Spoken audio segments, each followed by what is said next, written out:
We had our visitors from the Navy here, and I thought it'd be a great opportunity to bring us together and get some of their views about some of the challenges of systems engineering, platform design, integration, and educational challenges that stem from it.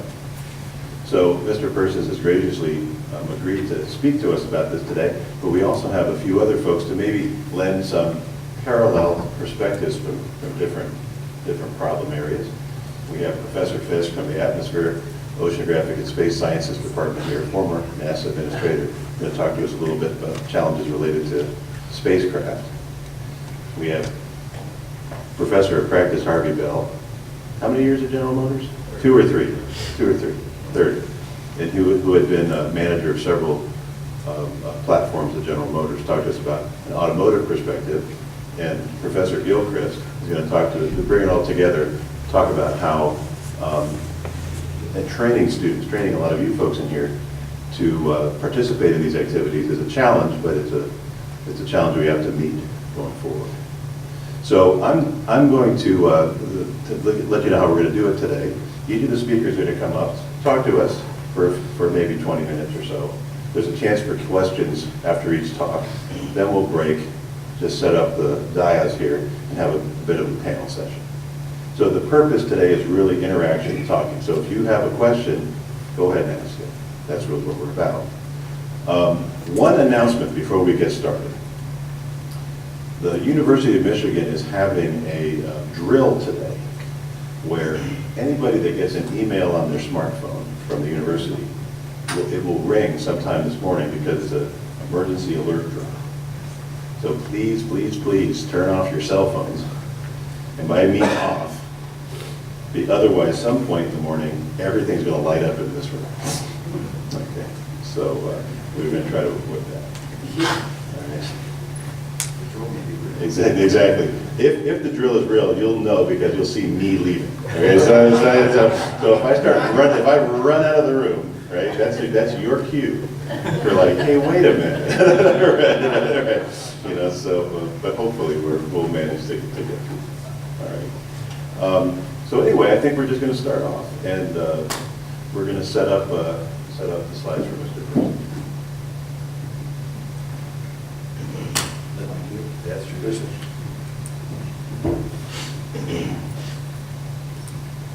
Good morning. Everybody survived dinner last night, I take it? Okay. I'm very honored to be able to come talk to you this morning about, I guess, complex system engineering problems at the Naval Sea Systems Command. And we talked a little bit about that yesterday when we went around and did the posters. And I call it thinking outside the hall a little bit. It's a brief that I put together, and it's not very long. I actually did this at NASA about 4 years ago, where I did a system engineering presentation of the Gerald R. Ford aircraft carrier and how we decompose capabilities, high-level capabilities down into the right compartments to actually design the ship. And that was about an hour presentation, so I'm not going to go through that. So I'm going to go through something a little bit different, so hopefully this will work. This is just what we do, and I think most of you probably are familiar with it. I'm not going to spend a lot of time on that, but we do a very wide and diverse portfolio of products. Okay, it's not just ships. It's not just hull mechanical, electrical. We do many other different things. We actually have a very large special operations component to the command that, quite frankly, I'll just leave it at that. All right. Heavily involved in SEAL operations, SEAL stuff. So it's kind of like the product portfolio means, okay, so in the command with 60,000 people dispersed across the United States, you know, we have these key success factors that we think is what makes us, I believe, the best naval engineering outfit in the world.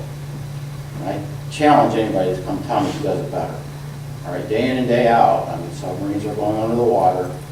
They're doing operations. We're launching recovering aircraft. We are having service combatants. We have our systems on the ground in Iraq and Afghanistan, and we're doing it every single day. Are there problems? Yes. But at the same time, we are always forward. We don't play home games. We always play a away game. And that's a very big thing for us because it creates a larger, significant challenge that sometimes engineers don't think about when they're doing the design. So I'm going to talk a little bit mainly on technical excellence. For us, that is the discriminator. That's what gives us the warfighting advantage, is that we bring superior products to the battlefield. And as Admiral Ruffhead said, as a former CNO, we don't ever want to have a fair fight. We don't ever want to engage with an adversary that they have an equal opportunity to take us out because their technology is as good as ours. So I try to depict one slide that shows our challenge. Okay, along the bottom axis is, I call it engineering content. I call that the engineering hours, or maybe the non-recurring engineering to design and field the product, if you will. Along the other side is, I call it marketable product life or service life of the product. And depending which quadrant you sit in, all right, for us, it's a different systems engineering challenge, and you got to have different thought processes to come through that. So if you're in that upper right-hand quadrant, where you've got a significant amount of engineering, I can tell you the Gerald R. Ford non-recurring, and CF, you probably know this as well as I do, I think how it was 55 million man-hours is what we used to design that lead ship. I mean, 55 million man-hours. I'm still amazed at that number, and I thought we had way too many, and we were struggling. We actually used every 55 million man-hours to go through that new design of the aircraft. But when we were doing that, okay, you have to be very mindful of things like what materials, because you have to actually be able to produce it. And so when the engineers, and I'm talking about things like that go with it, like radars and sensors, if you have a phased array radar, that the ability to make it and replicate it effectively, cost effectively, is a big deal for us. And you got to be able to mount it and put it into the ship. So when we're challenging for the EG-1000 that has a composite superstructure, is can we put in the large phased arrays that go into it, and can that superstructure actually withstand the shock loads that it will see if it gets into a battle environment? I can tell you, we pay a premium on the production hours to do that composite deck house. And we're probably going to do three of them. We're only going to do three of them. So the question is going to be, we build the capability, we're going to actually get pretty good at it, and then we're going to let it go dormant. But when you have things that last 50 years, like an aircraft carrier, you got to think Enterprise, just, USS Enterprise did its final maintenance availability. It's in its 50th year. I can tell you horror stories of trying to keep that ship going after it was only designed for 35 years. We squeezed 51 years out of it. You have components that are designed for 35 years, they're going 50. And if something breaks, guess what happens? There's no vendor out there, all right? I can give you one story on the steering for the rudders, all right? We have these huge steering pumps, all right, that pushes those rudders around. 2 days before deployment, one of those steering pumps decided to have a bad day and just blow up, go away. And so we're looking at, okay, either degrade the ship, which means you just let that rudder just trail, all right, and go with three. And actually, Enterprise had a unique design because it had, I believe, bilge straight rudders that sat out like this. And that's the one decided to go bad. We had to go figure out, okay, where do we find a replacement component? I mean, it's something we never planned for, and next thing you know, we're scratching our head, what do we do? Because I can tell you, when you miss a deployment date on an aircraft carrier, the president actually knows about that and asks what is going on. Because he wants that available to him to do his foreign policy. Luckily, we found a spare component somewhere in Rocky Mountain Hydraulics in Colorado that was an AOE-6. Somebody reused the design for that ship, and we actually found the spare. All right? So we were lucky. But, those are the kind of things that when you are designing something at the beginning, all right, it might be used in a totally different way or much longer duration than you probably think as a designer. So if you're in that quadrant for us, the system engineering challenge is usually materials, and because we get engineers like to use exotic materials, people that produce them may or may not like that. And I'll just give you one story of the Ford design. When we were getting ready to, we did the design, and one of the challenges was we reused the Nimitz class hull form, so, which was out of new architecture margins, all right? So we wanted to buy back those margins, which means that we wanted to bring topside weight down. So what we decided to do is they use HSLA 100, all right, on the decks, flight deck and other components up high, qualified the steel, figured out we could weld it, brought the naval architecture margins back into the acceptable limits for a new design, and we thought we did a pretty good job of doing it. So the shipyard, who helped do the design, lo and behold, when we started outfitting the blocks, the top deck started waving on us. Couldn't stand the outfitting load. So all of a sudden, we paid a huge penalty in productivity, because it was something that we never imagined, that when we picked these blocks up, that we were going to have that kind of distortion in the plate. So when you think you got everything put together correctly from an engineering perspective, it's usually the real simple stuff and the real pedestrian stuff that comes back to bite you. Because usually we put all of our head strength on the really tough problems. If you're in that lower right quadrant, I call it the high-tech warfare systems, and for us, we have refresh rates that probably about every 2 years, industry's out there changing the components. So for us, the system obsolescence, supply chain management, and we do relatively low volume production relative to what our commercial counterparts do.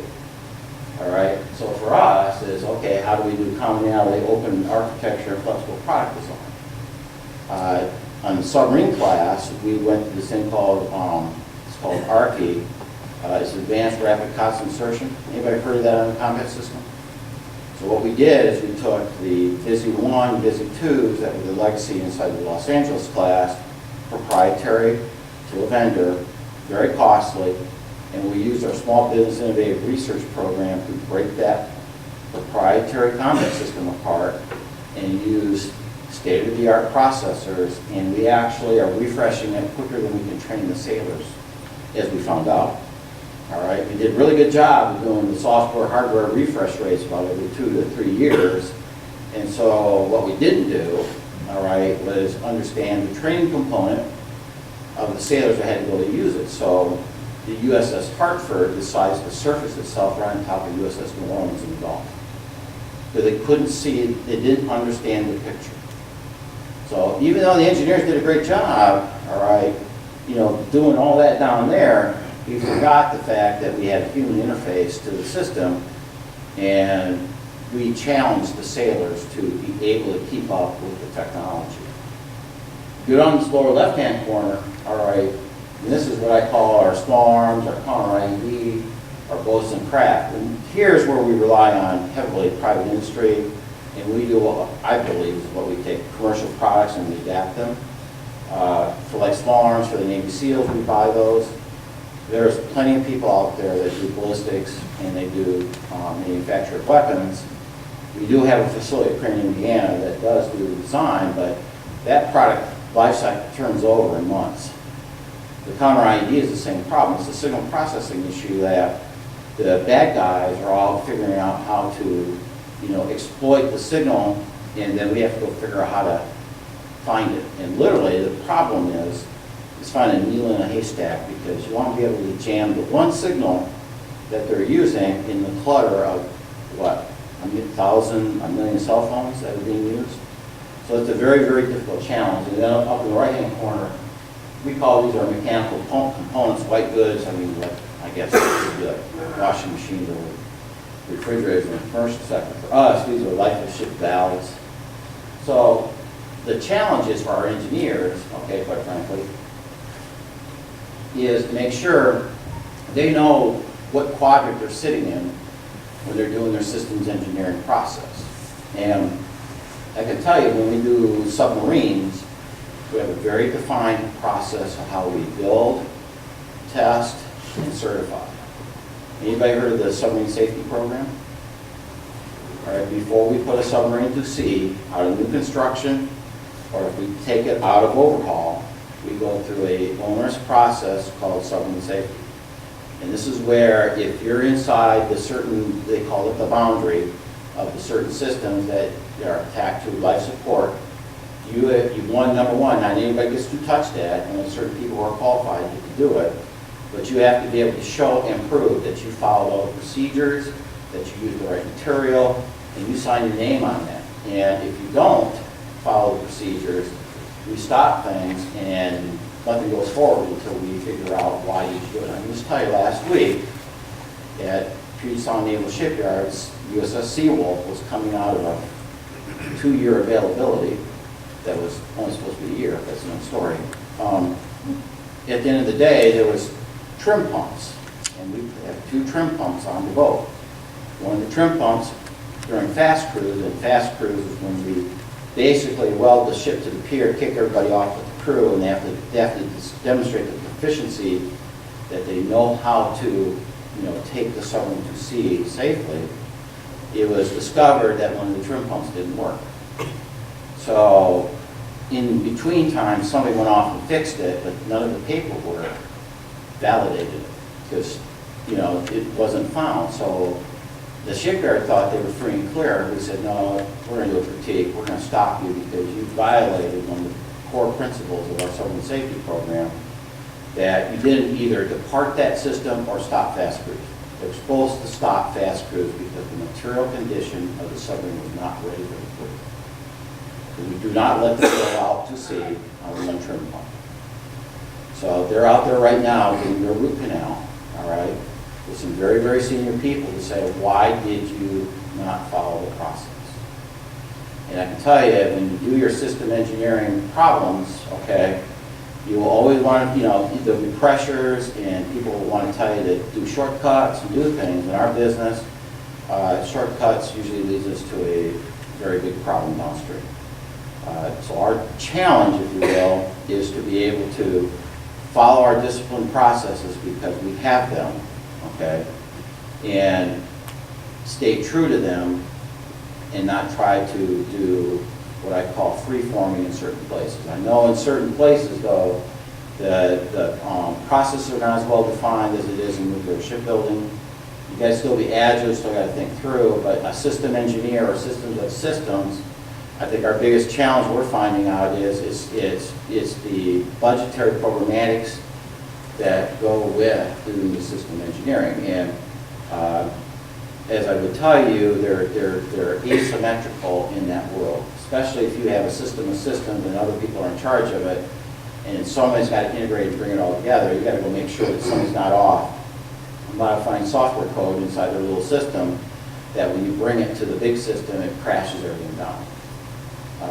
That's been one of our problems with the Aegis combat system. We had to come through that we had a flaw in the combat system for one of the baselines that was the upgrade, and what would happen was the system would crash and it'd take 23 minutes to reboot, and so when it came back online, it sent all the corrupted data into the Link 16. And the Link 16 is the big air picture for the battle commander.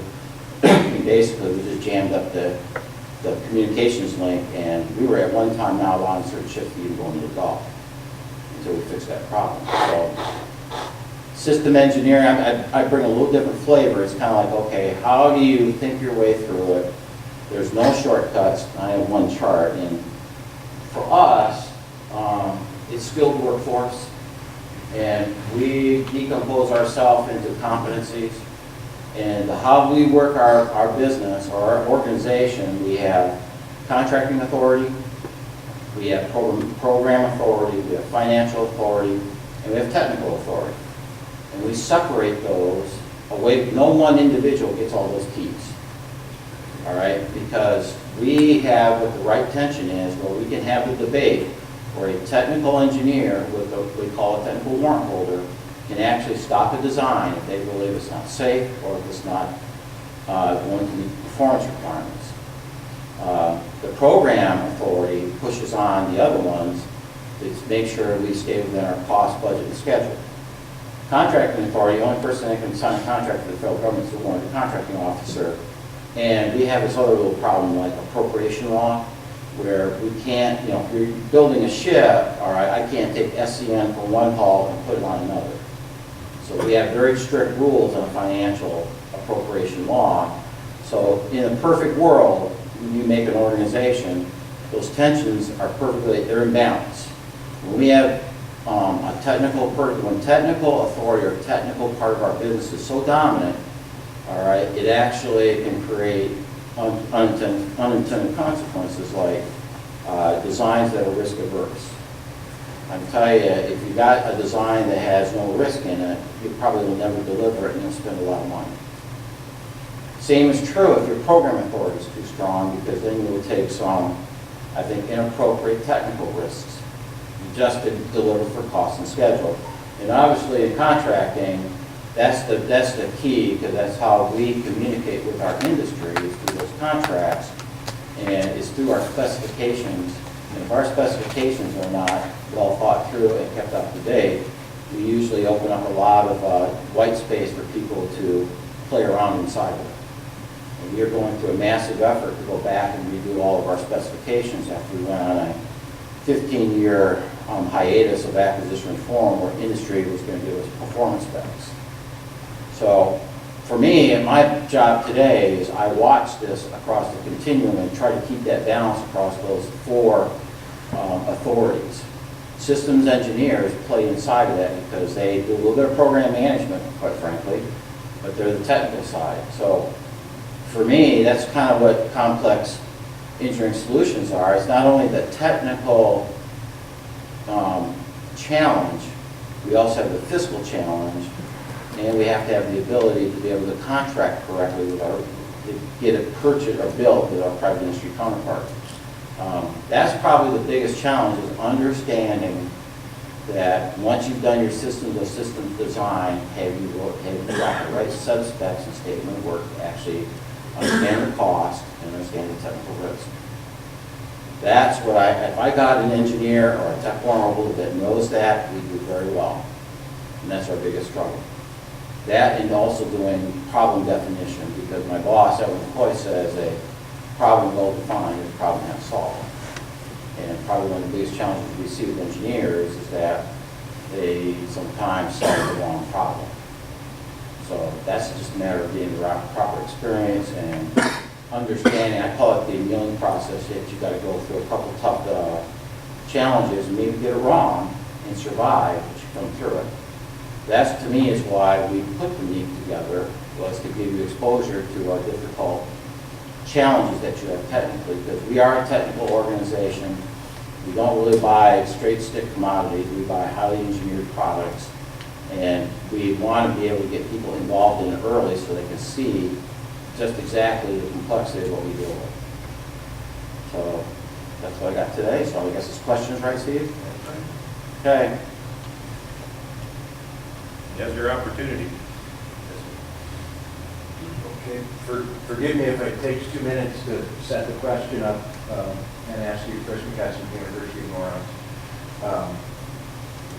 A very interesting set of remarks, and I particularly appreciate that you use some sort of sea stories to try to exemplify them.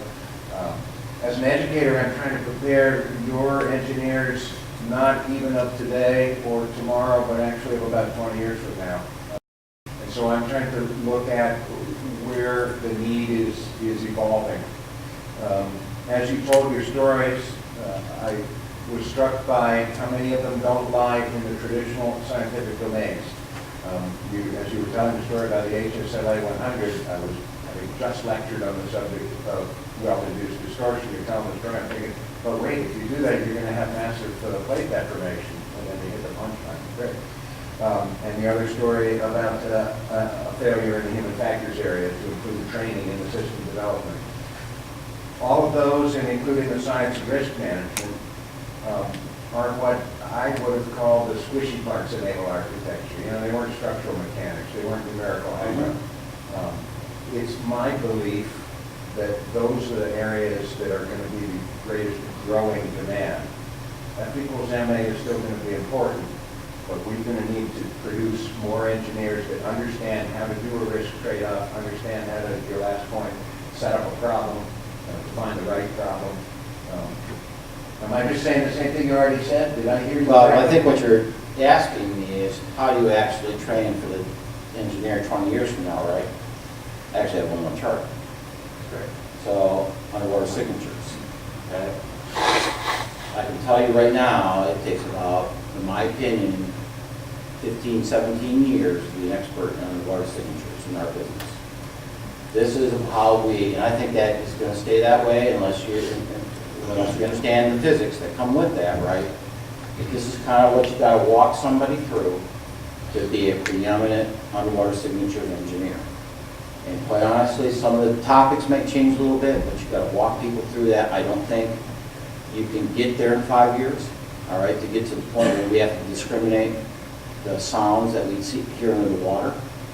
That's what we've put together with these roadmaps to get to be the preeminent expert in the areas that matter to us. I can tell you there's other places like in welding and such that, we have welding engineers. There's other people that do welding out in the world too. I don't know how many other people do underwater signature discrimination to the level that we do.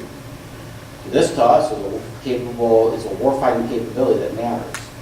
And if I can bring him in, I can see him now as Harry Nicholson. He will just amaze you when he comes off a acoustics trial, how he can discriminate the sounds that come off a ship or a boat.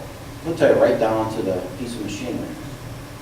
All right, so how do you do that? All right, I think what you got to do for 20 years, whatever, you got to set up a system so people will mature through it. And my biggest challenge is people that want to move in and out of it.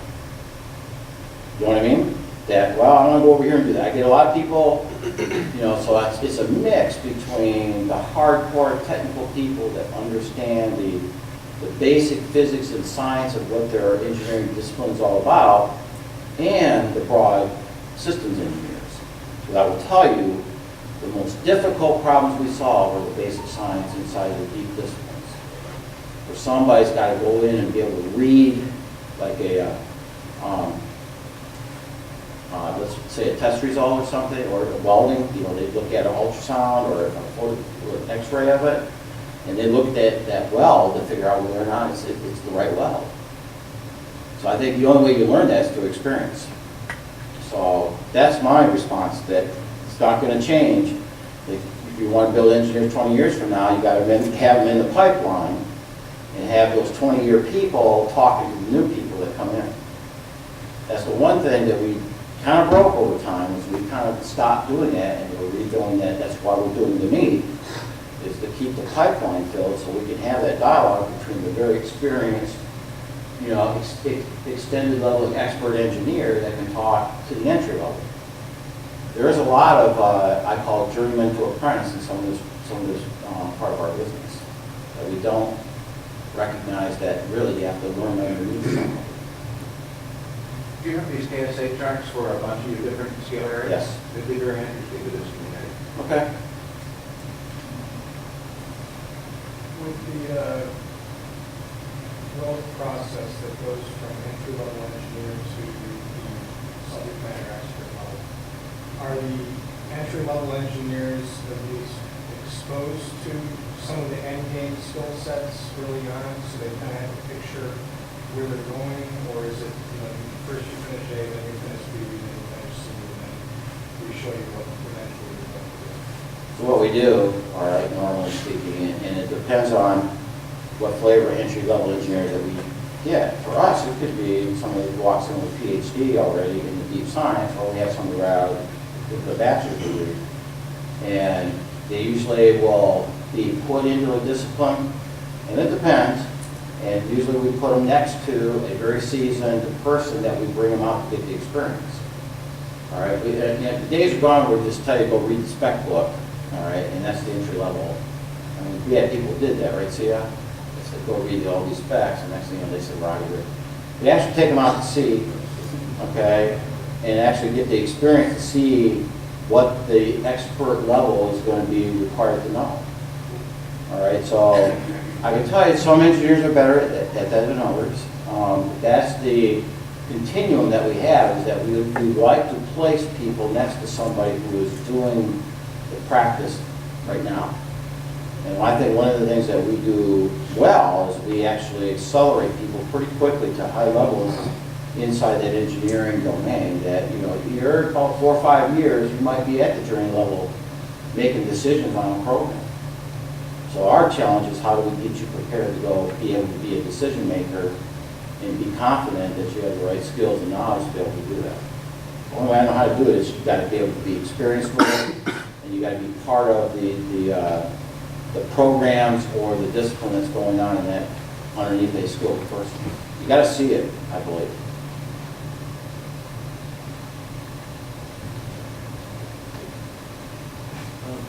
I understand the value of experience, but I'm concerned that that's a luxury that is a little more difficult for us to come by. That is to have the time for someone to get through all of that experience level. Are you aware of any programs that are accelerating the knowledge that one gets through experience that can be used to get people to that point sooner? I don't know if we have a defined program for that. I think what we do is we take we take our engineers and we immerse them quickly into the domain. And I think we get a read from some people whether or not that's what they want to do or not do very quickly. And I can tell you just by the lack of having the talent over the years, because of downsizing, those people are getting accelerated learning anyway. I mean, just by default, they are getting it. Our challenge is, quite frankly, is how do we mentor those folks and kind of, to kind of put people in a quadrant, between, I used to call it motivation versus knowledge. And if you got somebody that's highly motivated but doesn't have the foundational skills, you got to watch those people very, very carefully because they'll make big decisions that will get you in trouble. So what we try to do is we try to make sure that there's a seasoned technical person working with those folks. We have plenty of projects for them to go experience. And I can tell you that it's been interesting when somebody comes in that's about 5 years out of school and they're talking you through a very complex engineering solution, and you got to kind of ask a few questions to make sure they have the foundational ability to get you where you're going. And I also look at I call it we call it the deputy warning officer, the person that actually gave that warrant to that person. We make sure they're in the room, just make sure there is that oversight. I don't think we have the problem of accelerated learning because that's the environment we're in today, just by the fact we were not in that hiring mode for about 15 years. I actually have the other problem. Do you have a way to quantify risk so that everyone from the top level down to the entry level understands the impact of their projects? Or is it more of just a qualitative idea right now? That's interesting. So what is risk? Everybody knows what risk is? It's what probability of occurrence over the consequence. True. There's two ways to look at it. We have these things called compounded risk inside of our program, where you have the compounding effect that actually we might have a risk that's manageable down at this level, but if you have a bunch of those together, you might compound it at the system level. I believe that's an experience thing in the way we quantify risk. If you have test data, all right, you don't have test data, then you got to rely on ability of analytical modeling simulation, those tools and things like that. If somebody just comes in and says, I think the risk is this, and there's no empirical data or analysis underneath it, then I say, well, that risk is a high risk because I'm really kind of guessing at it. True. And so I think that's an experience level that everybody has to gain over time, because when you make that decision, you like to base it on as much fact as you can. And then when you get into places where the facts don't need to sort to the left or right, okay, then judgment comes in, and you either decide not to move forward, or you might say, in my experience, that risk is something that's manageable, and I believe either the probability of occurrence or the outcome is in what we call the acceptance range. I'll tell you, that's probably the biggest thing you got to teach somebody, because when you come into that, everybody kind of looks at risk a different way, and the only way you can have level conversation is have data, if you can get it. That's why test programs are very, very critical, and usually the first thing people want to cut in a program is the test program, and I think that's a mistake. Anybody else? Mr. Mark, go to that. I had a slightly different question. Since we're talking about attrition, have you done some studies to know what are the most critical areas where you lose people? And I'm basing this question, I did a study for a company where the wounded officer was 40% of the workforce. And they gave us an unprecedented look into their financial statements, their competencies, their work coming in. And it turned out that their own people were leaving, and the people who wanted to leave were staying. And then on top of that, the work that was coming in was not matching the skills that the people had. So in a sense, the whole thing was upside down, which means that targeted individuals need to come in to fill policy.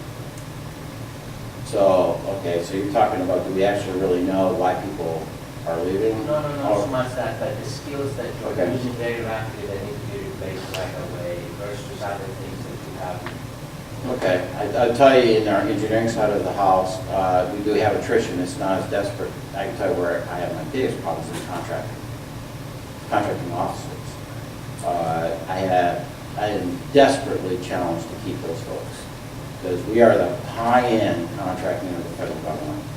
And I can tell you, as soon as we give them a warrant, they double the experience, they walk down the street to the Department of Homeland Security. And I can tell you, when I pull somebody back in from another part of the federal government, down in skill set to be able to do the contracts that we do. All right, so engineering-wise, I think we do okay. Our attrition rates are not bad, because I think the work we do, people like to stay with it. And usually, if people don't want to work in the federal government, they're out in the first year or two. Okay, got it, they made a choice. All right, this is not their cup of tea, they went somewhere else. The other people that we have that may want to leave, one of the things we can do is we can offer them a different perspective in the corporation if they want to go do more R&D as opposed to, shipyard work. So that's something that we're getting a little bit better at, and our challenge is to get over the planned nature of our business. Because if you're in a shipyard, you never worked in a warfare center and vice versa. So we're working on that ability to move that across. So on the engineering side, I think we're okay. Our attrition rates have been generally low lately. On the business side, though, I struggle because to do a negotiation of a $5 or $6 billion contract as a contracting officer, I've got kids that are 26 years old doing that. All right, they're across the table that those people have 20, 30 years of experience.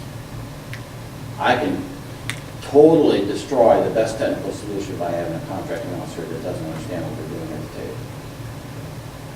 So, a little bit different twist. I know exactly where my problem is having somebody that can actually put together a proper contract and negotiate it properly and understand the pricing and cost risk that goes with that, and then having that, that ability to be able to make the deal.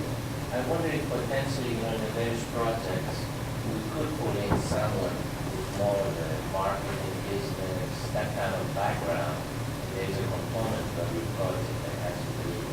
I will tell you, I would love to see that. I'd love to see our engineers be a little bit more sensitive to the market conditions in which they are making their products, because I can tell you, cost data or cost estimating down at the component level is killing us right now. And we are paying, I believe, boutique prices when we do not need to pay them. So I would love to see that. Following up that question, what is the typical background of a contracting officer? What was their undergraduate degree? Accounting and finance. So they're not necessarily engineers. Generally speaking, no. Because basically, you've got to be able to, one, be able to understand a financial management or accounting system of a contractor, depending on the contract. And usually, it's a very business-oriented part of our business. They look at risk in a totally different perspective than an engineer. And it's fascinating to watch corporate versus engineering when we get contracts back at us. Because corporate that looks at that risk equation just totally different than what their technical side is. And you got to be able to understand the difference between the two, because they rely on the engineer or the ship design manager or whoever to be able to understand the technical risk and what we're trying to buy. Because that gets into the terms and conditions, and then how do we share that risk through our contract structure? And especially when an aircraft carrier, it's a 7-year, contract from contract award to delivery. Economic conditions can change pretty radically in 7 years. So how do you make a risk decision so that way they may be willing to sign a contract? But they basically are business people. Brian, if you don't mind, I don't have a question, it's sort of a follow-up comment to try to tie together a couple of questions. Professor McKesson and Professor Mathers, Professor McKesson asked about these charts for other areas, and we call these, within the warfare center division, we call them technical capabilities and knowledge areas, and there is a taxonomy across the whole realm of warfare centers for TCs, and Professor Mathers' question about have we prioritized, do we know which areas we're targeting? Our technical capability health assessment is a method to try to and it is broken down fairly granular, still, however, fairly subjective, but we try to match program demand for engineering skills, and we try to forecast what capabilities do we need to have 5 years from now. That's the harder part. Demand and supply is, while not easy, less difficult than forecasting. I think we have an opportunity here. We'll get this information. I think it's okay to share TCHA format and approach with the NEEC. My God, if we don't do that, then we're not telling you the roadmap of what we want Right. to do. And one thing I'm positioned to put in here, we're talking about 20-year skill levels. If you look at the comments about how much of our engineering force can retire, next week, we don't have 20 years. So that's what NEEC in a sense is about. Right. So, I would say though, on the engineering side, energetics is a very perishable skill. I mean, you really got to know the recipes and the formulas when you're using high explosive, right, Steve? But now that you're telling us those things, I think we can target, and even in the business case, I think we can do something. And I was wondering if you can actually help us get some started. Okay. Like, what are you looking for in that area? What skill sets they need? What process do they go Okay. for? And I think we try to put that in. We can absolutely do that. And this also helps in our project solicitation and selection processes. Folks think. We should actually give you all of that, our technical warrant holder domains, the TCs, the technical capabilities, and there's some that we might come back and tell us, don't bother with that because private industry's got it, don't worry it. But I can tell you in energetics though, there's not a lot of people that can make this stuff go boom except bad people. We've been looking at using our business school and actually becoming credentialed under DAU so that we can graduate engineers who are already acquisition certified. Would that be useful? To a degree, yes. You mean the coursework, right?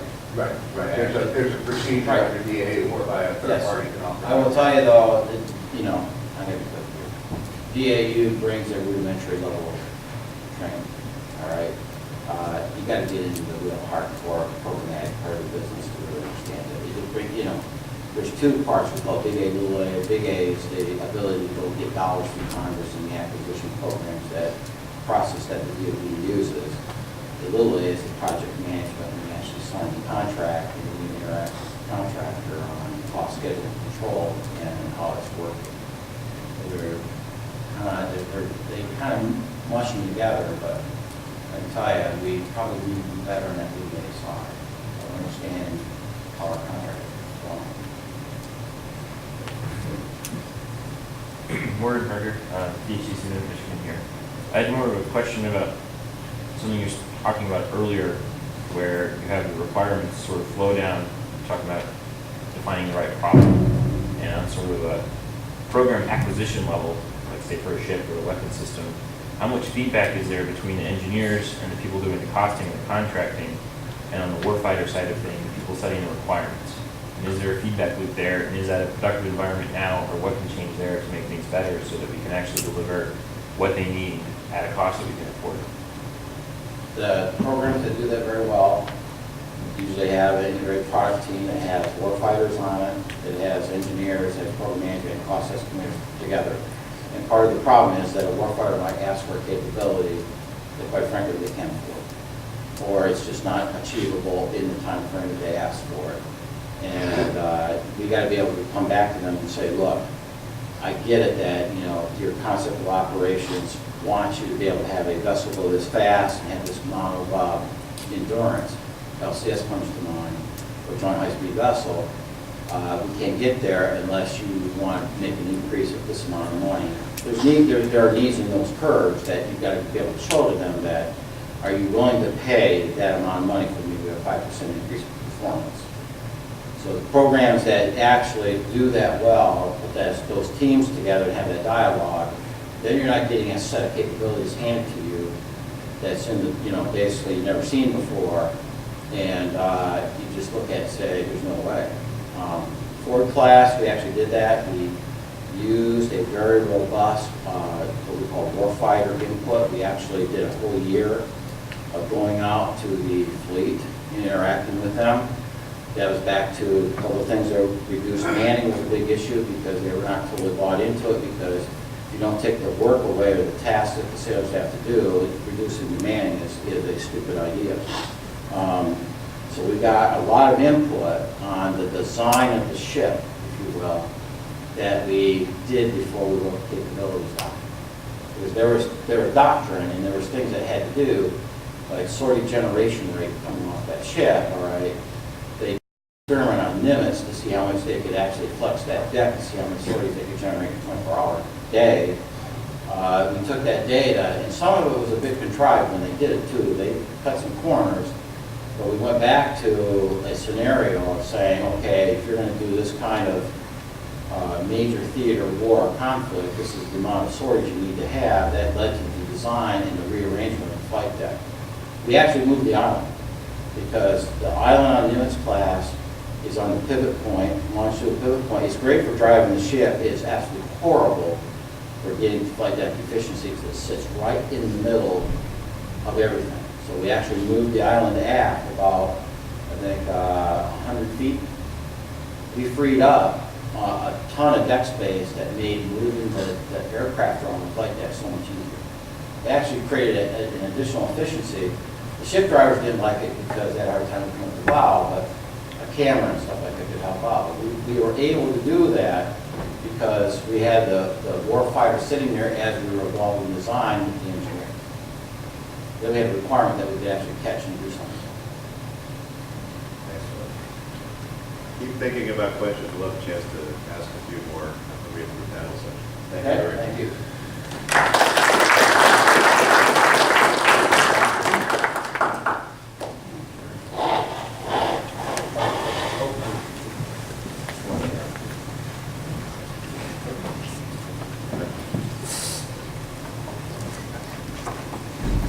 Professor of Practice, Marty. Okay, thank you very much, Steve. So you might wonder, geez, they introduced me as a professor of practice, and I spent 39 years at General Motors designing automobiles, and before a number of people here, Brian included, talked me out of retirement, so I came out of retirement and joined Brian as the co-director of the multidisciplinary design program. And had some association with the Navy right after I left Michigan during the Vietnam era. I was commissioned through the NROTC unit here, and haven't lived until you walked across Michigan's campus in the late 60s in naval uniform. This was not exactly the most friendly place to be on campus in those days. But I did end up spending a tour on a LST, and then at a place up in Philadelphia called NAVSEC PhilDiv that I understand is still standing, and maybe a dynamometer that I wrote some specs for is still burning. But so, why is an automotive guy going to talk about complex systems? So I'm going to make probably a pretty controversial statement and suggest that a modern automobile and the system that produces it is the most complex product in the world today. And this is not original thought on my part. Actually, over my career, I was chief engineer on the 4th generation Camaro and Firebird. And Jack Hu at the time was working with us, and he sent this young professor that from Ohio State named Herman Shen, and he was doing a bunch of reliability and maintainability down at Wright-Patterson, and suggested this to me. He said, you know, if you look at the number of parts on a vehicle, and you look at the number that are manufactured, and you multiply those two numbers together on a scale, it dwarfs anything else that's out there. So it's a different type of complexity. You know, the Chevy Volt runs around with 10 million lines of code in it, and most of the vehicles today have very, very significant software run in. Matter of fact, early in my career, I started, first half of my career, I spent time doing engine development and took engines from carburetors and distributors to fuel injection and to recognition. And you know, some of the first fuel injection systems we had only had 8K of software, and we carried a 2K prom for calibration, vastly different than what my son-in-law is working on today. But suffice it to say, with 10K of, or 10 million lines of code on a volt, and the number of volts that are running, and it's probably not much more code than running on vehicles today, and it's going to show up. They are very, very complex. And then if you look at the reliability, you know, Toyota had a bit of a problem with some unintended acceleration, the fraction. If you have a 2% problem in the auto industry, that's a disaster. I mean, you've got recalls all over the place. You cannot deal with a 2% problem. So through my career, we actually made quite a transition in the auto industry to a systems engineering approach. And if you go back and think about the industry, there was a fuel crisis in the late 80s, late 70s, that the industry fundamentally changed. We had, up until that point, automobiles were largely full-frame vehicles like they make pickup trucks today, had body on frames, they were rear drive, and we graduated certainly in the 25 years before to largely be V8 engines. In response to the crises in late 70s, early 80s, the industry retooled itself. We chopped the engines in half, we turned them around sideways, we drove the front wheels instead of the rear wheels, and we threw away the frames. Prior to that time, people that were chief engineers, assistant chief engineers, developed, you know, they continually polished the fundamental design that was done. And then all of a sudden, we changed and went to this front wheel drive, integrated body design. And those vehicles, any of you that have ever owned one, they were terrible vehicles. Just as an example, a four-cylinder engine, when it idles at 600 RPM, the firing frequency is 20 hertz.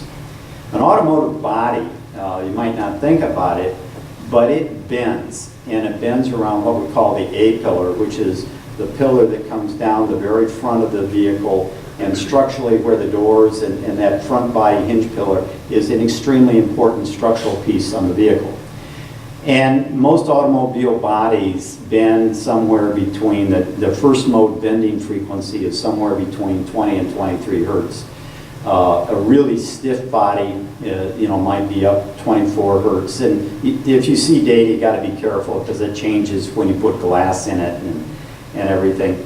So in the 80s, front-wheel drive vehicles, if you had a four-cylinder engine and it managed to dip down to 600 RPM, it lined up perfectly with first mode bending on vehicles, and you could get, you know, the IPs jumping up and down, and some of you are smiling that are old enough to have owned those vehicles, and it was pretty significant. And those vehicles were not very good. GM went and, in that time frame, acquired Hughes Aircraft. And one of their missions was to teach General Motors how to do systems engineering. And at that time, I had just been given the assignment to go do the fourth generation Camaro and Firebird that went in production in 1993 and went out of production in 2002. And one of the things that I was told is taking that, when they made me a chief engineer, is you're going to use systems engineering. And so we went about doing that. And I would say this was like pushing a rope uphill, because there are a lot of people that would say, oh geez, you know, I've designed a suspension before, I don't need some integrationist or systems engineer telling me what to do. And in terms of what evolved, and I would say I spent the back half of my career integrating vehicles. Well, you won't find the word systems engineering floating around, I think, in automotive companies, maybe more so at Ford. They talk about integrations, vehicle integration. There are major organizations that do that. And the vehicles, as we bring them forward, have changed significantly in terms of how we go about engineering them. There's quite a bit of effort that you start out in terms of nailing down requirements and gathering requirements in a manner that some marketing people aren't just saying, we'll do it this way. And while Steve Jobs was very famous about not liking focus groups, I would tell you that I became fairly distrustful, because frequently the marketing organizations would ask the wrong questions. And so what's an example of a wrong question is they want to go say, well, do you want a 6-cylinder engine or you want a V8 engine? And that's really, as you start and set up requirements for vehicle, that's not the right question at all. In terms, and if you talk about acceleration and really get into understanding the customer, what you find out is what customers care about is merging onto an expressway. So if you have an 18-wheeler coming up your backside, you're going to position your vehicle between in the dense traffic at speed. You want to have sufficient speed and power capability to position the vehicle where you want it. Very, very critical. And while Southeastern Michigan and automobile magazines want to talk about 0 to 60, there aren't very many customers that go 0 to 60. So there was a real transition as we became knowledgeable in terms of what requirements you really wanted to deal with. I was about to go run a major effort inside GM to change 0 to 60 and use 50 to 70 until one day we plotted 50 to 70 versus 0 to 60, and guess what? The R-squared value was about 0.95, so I said, well, that's a battle I'm not going to fight. But the industry, and particularly inside GM, had to learn how to go and make the requirements really respond and set up a one-to-one linkage to the customer. And this was not easily done. You might imagine that one of the assignments I had, I ran the performance side of the Milford Proving Grounds, and it had the noise and vibration lab out there, and we probably had 50 or 60 different ways to measure the noise level of the vehicle. And when we really got down to understanding customers, we found out there were only about 6 of them that customers really cared about. And every engineer would have a different way of measuring them, but once you got that and really got the direct linkage, it was very, very clear what you had to do. And a direct linkage of the customer all the way down to requirements is why any Buick you go get into today is the quietest vehicle on the road. And Consumer Reports won't recognize that because they don't test the right metrics. But when you understand what the customer wants and you test the right metrics and design the vehicle, you can end up with a tremendous amount of alignment. So as the vehicles come forward, the Volt I mentioned earlier, And I had a whole bunch of old slides that I was thinking about bringing, but then they came out of a presentation GM had done, and I didn't want to go back and get permission with all the people at GM to use them. But I think there are a couple of key stuff that has been stated repeatedly, is that when the Volt was started, there were some overriding objectives. And there were some studies done that said 85% of the people in this country can get by on 40 miles of range. And so that became an absolute mantra within the team. And before I retired, I was running the Advanced Vehicle Development Center, which is where it was the incubator where we start all the vehicles. And the Volt was one of the, I had 7 or 8 vehicles in startup at any one time, and the Volt was one of those vehicles there. But everything around that vehicle was done to make sure that range was maintained. And if you think about batteries and what happens in terms of their state of charge, their ability, maintaining battery temperature is exceedingly critical. And the Volt has a system that is temperature controls the battery, both heat and cold. And you might recognize that some other vehicles that are out there, notably the Leaf, has got some problems in terms of their range, because it is apparent that they didn't start with the same set of requirements as they developed the vehicle and developed their whole battery core strategy to maintain that operational envelope that the vehicle has to maintain. So as we've been through that transition, and the industry has changed in the last 25 years, there is very definitely a very, very significant understanding that the vehicle and the system that makes it is an extremely complex system. Now, one of the challenges that coming back out of retirement and then coming to the university is, okay, well, so understanding that and understanding that the university deals in core competencies that are in deep departments, how you come to grips with that in terms of the complex products. Because I really contend that whether it's an automobile, a ship, or a iPhone, the elements of complexity are there.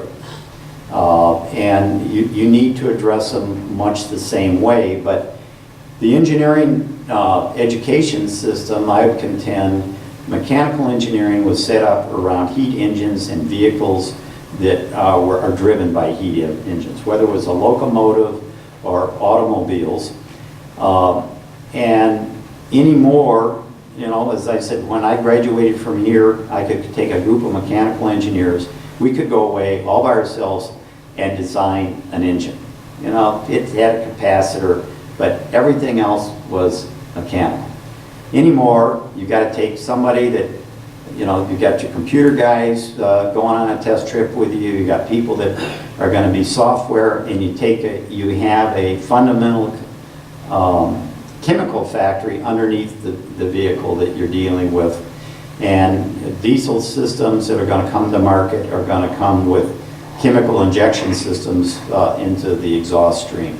So they are much different, and they are complex systems. So the functional decomposition and then the spread of work to separate teams so that you can all bring it back together and integrate it, quite frankly, is something that I don't think differs as to whether you're designing a ship anymore, an automobile, or an iPhone. And you've got to bring those disciplines, and I would argue you need to start the concepts as getting people thinking about it when they're freshmen. And then you've got to have that slowly permeate the design process, because that's really what's changed. Is if you think Henry Ford and the Wright brothers and Thomas Edison, they develop products by trial and error. They, you know, how many times did Thomas Edison run a trial? And then we went through this evolution where we'd have this analysis and when things broke on test, but you know, certainly through 75, we had to build them and bust them. So if you got to go design them and you put them on test, fix what broke, and when it got through all the tests, it was ready for production. Anymore, that process is changing. Hardware is not leading as much as it used to, and as our analytical capability continues to get better, you get to a synthesis process where the geometry is defined by the software tools you've got from requirements, and that synthesis process is one that is fundamentally different. And we need to come to grips with how you approach that.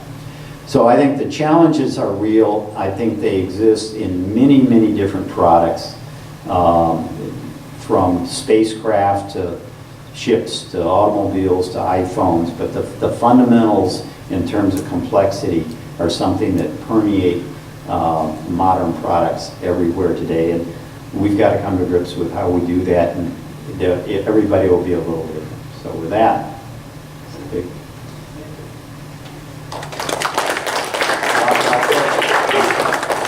any questions? Any questions? No. As hardware really improved over the last 40 years, and cars are lasting longer, Mhm. as cars move to become more like computers today, the electronics industry goes really fast. You see it by whole distribution in terms of how products really fit together. Yeah, as a matter of fact, one of my frustrations is the speed with which the electronics are changing. The very last vehicle I set up was the new Cadillac ATS that's coming to market this summer. And having driven a vehicle and then watching my consumer electronics, my advice to my friends that are still doing vehicles is you guys have got to figure out how to separate the two. Is I want to plug my smartphone in, have the very, very best screen that's legible in sunlight with sunglasses and big screen for old eyes, but you've got to make sure that, you know, let the smartphone and whatever consumer electronics plug and play in a very, very open architecture, because that whole loop that is moving very, very quickly, and there's no way in the world that a automotive design production cycle is going to stay with the consumer electronics. So as we've discussed the educational mission of the NEEC and the challenges that the Navy has, that Mr. Person discussed, I assume GM has very similar issues. How does GM handle its development of its people and making people practitioners and things of that nature? Well, you know, that's interesting, Dave, because when that chart was up there, as I mentioned, I was commissioned out of here, and my first class midshipman cruise, I rowed a fast attack boat out of Charleston, and I was really taken with the Navy's qualification system on the submarine. And there are a number of jobs that are very, very critical that you need to be really skilled at in terms of doing the development, the integration work for an automobile. One of the most skilled jobs is the people that do the tuning for the chassis and the suspension system. And as I looked at what was going on, I wanted somebody that could run a vehicle dynamics model and model the vehicle, know what calibration variables to change. But there are certain things that you just need to be able to go out and feel. And the industry sort of had a crude term called sandpapered ass, because guys and gals that could really go out and drive a vehicle over a series of bumps and come back and change orifices and shock absorbers or change durometers and bushings, you know, unless you're doing that day in and day out, even if, you know, at one time I was skilled and been able to do that, I can't go back and do that. So I set up a chart very, very similar to that in terms of what it took to be a good ride and handling engineer, into skills that were similar, what it took to be a good noise and vibration engineer, skills that would do that, and the skills to be an energy integration engineer, worried about the drivability of the vehicle, because all of those are running pretty sophisticated software anymore, and stuff that you needed to be able to tune, and you wanted the capability to have somebody be competent as a modeler and competent to get in a vehicle, go drive the vehicle. So the similarity between those charts was striking, but I have to say the origin of the idea was riding that fast attack boat and watching sailors and officers get qualified, and knowing that once they were qualified, there was no doubt about their capability.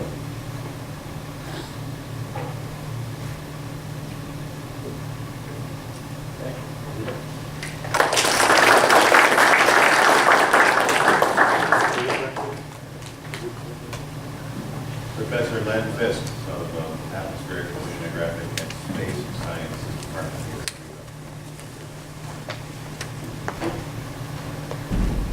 Okay, thank you very much. Just a bit about me, so you know that you might have some basis for what I'm going to talk about. My day job these days is being a theoretical astrophysicist. And I solve the equations of the universe. I have a wonderful time doing that. To the best of my knowledge, what I do has no practical value of any kind. But in the past, and to some extent in the present, before I came here to Michigan, I was NASA's Associate Administrator for Space Science and Application, and that's the job that is in charge of all of NASA's science. And Jet Propulsion Lab reported to me, the Goddard Space Flight Center reported to me, and we built NASA's space missions. And there were some 45 flight programs that I was responsible for at that time. I am also on the board of directors of the Orbital Sciences Corporation, which is $1 billion or so aerospace firm that does rockets and satellites and things like that. And I even own an aerospace company here in Ann Arbor that I established when I first came here to Michigan. And we even did some work for the Navy, because we decided that we had a docking mechanism that was of use in space for essentially capturing small satellites and having them dock. And it was potentially of interest to catching fast boats on, which is the combat ship, the Littoral. Yeah. I don't think you did very well by us in buying our stuff, but nonetheless, it was good stuff. You should have done better at that. Anyway, what I thought I'd talk about today is some of the challenges of designing and fabricating major space missions. See, I'm supposed to push something and something happens, right? I could even push this one. Oh, look at that. I can do that. Now, I mean, the obvious difference between space satellites and cars, for example, is satellites are not real products. There are some satellite systems that you might say are kind of product-like.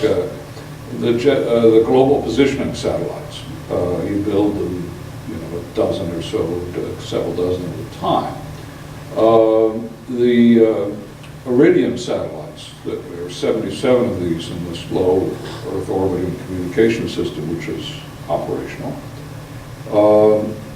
Lockheed Martin Sanders, which was in New Hampshire, they subsequently sold the facility, but they actually had a little production line. It just looked like what Henry Ford would have recognized. I mean, there were satellites going down a conveyor belt that being built. But for the most part, satellites are kind of one of a kind, and particularly the major ones. The current big ones out there at the moment are Mars Science Lab, which is on its way to Mars. You might hold your breath in August of this year because it's going to try and land on Mars. It's a wonderful system. I mean, it's it's hard to land on Mars. The atmosphere is kind of not very thin, so it is very thin. And so this thing comes in on a parachute, but that doesn't slow it down enough. And then it has a sky crane that basically 4 rockets that fire. It's like landing tanks in Afghanistan or someplace. And then it lowers the thing on a cable, and just before when it hits the ground, the cable breaks and the rocket, goes off somewhere else. I'm sure it's going to work just fine. But obviously a lot of attention to that. And then, of course, there's the famous James Webb Space Telescope, which is probably read about for its cost overruns and other things like that. But amazing thing, it's it goes out there to L2, which is a Lagrangian point on the backside of the Earth, and it's got a big mirror that's too big to put in a shroud of a launch vehicle, so it opens and it's segmented and it sort of focuses itself and discovers the secrets of the universe. And sure, I'm sure that's going to work too, but these are tough things to do.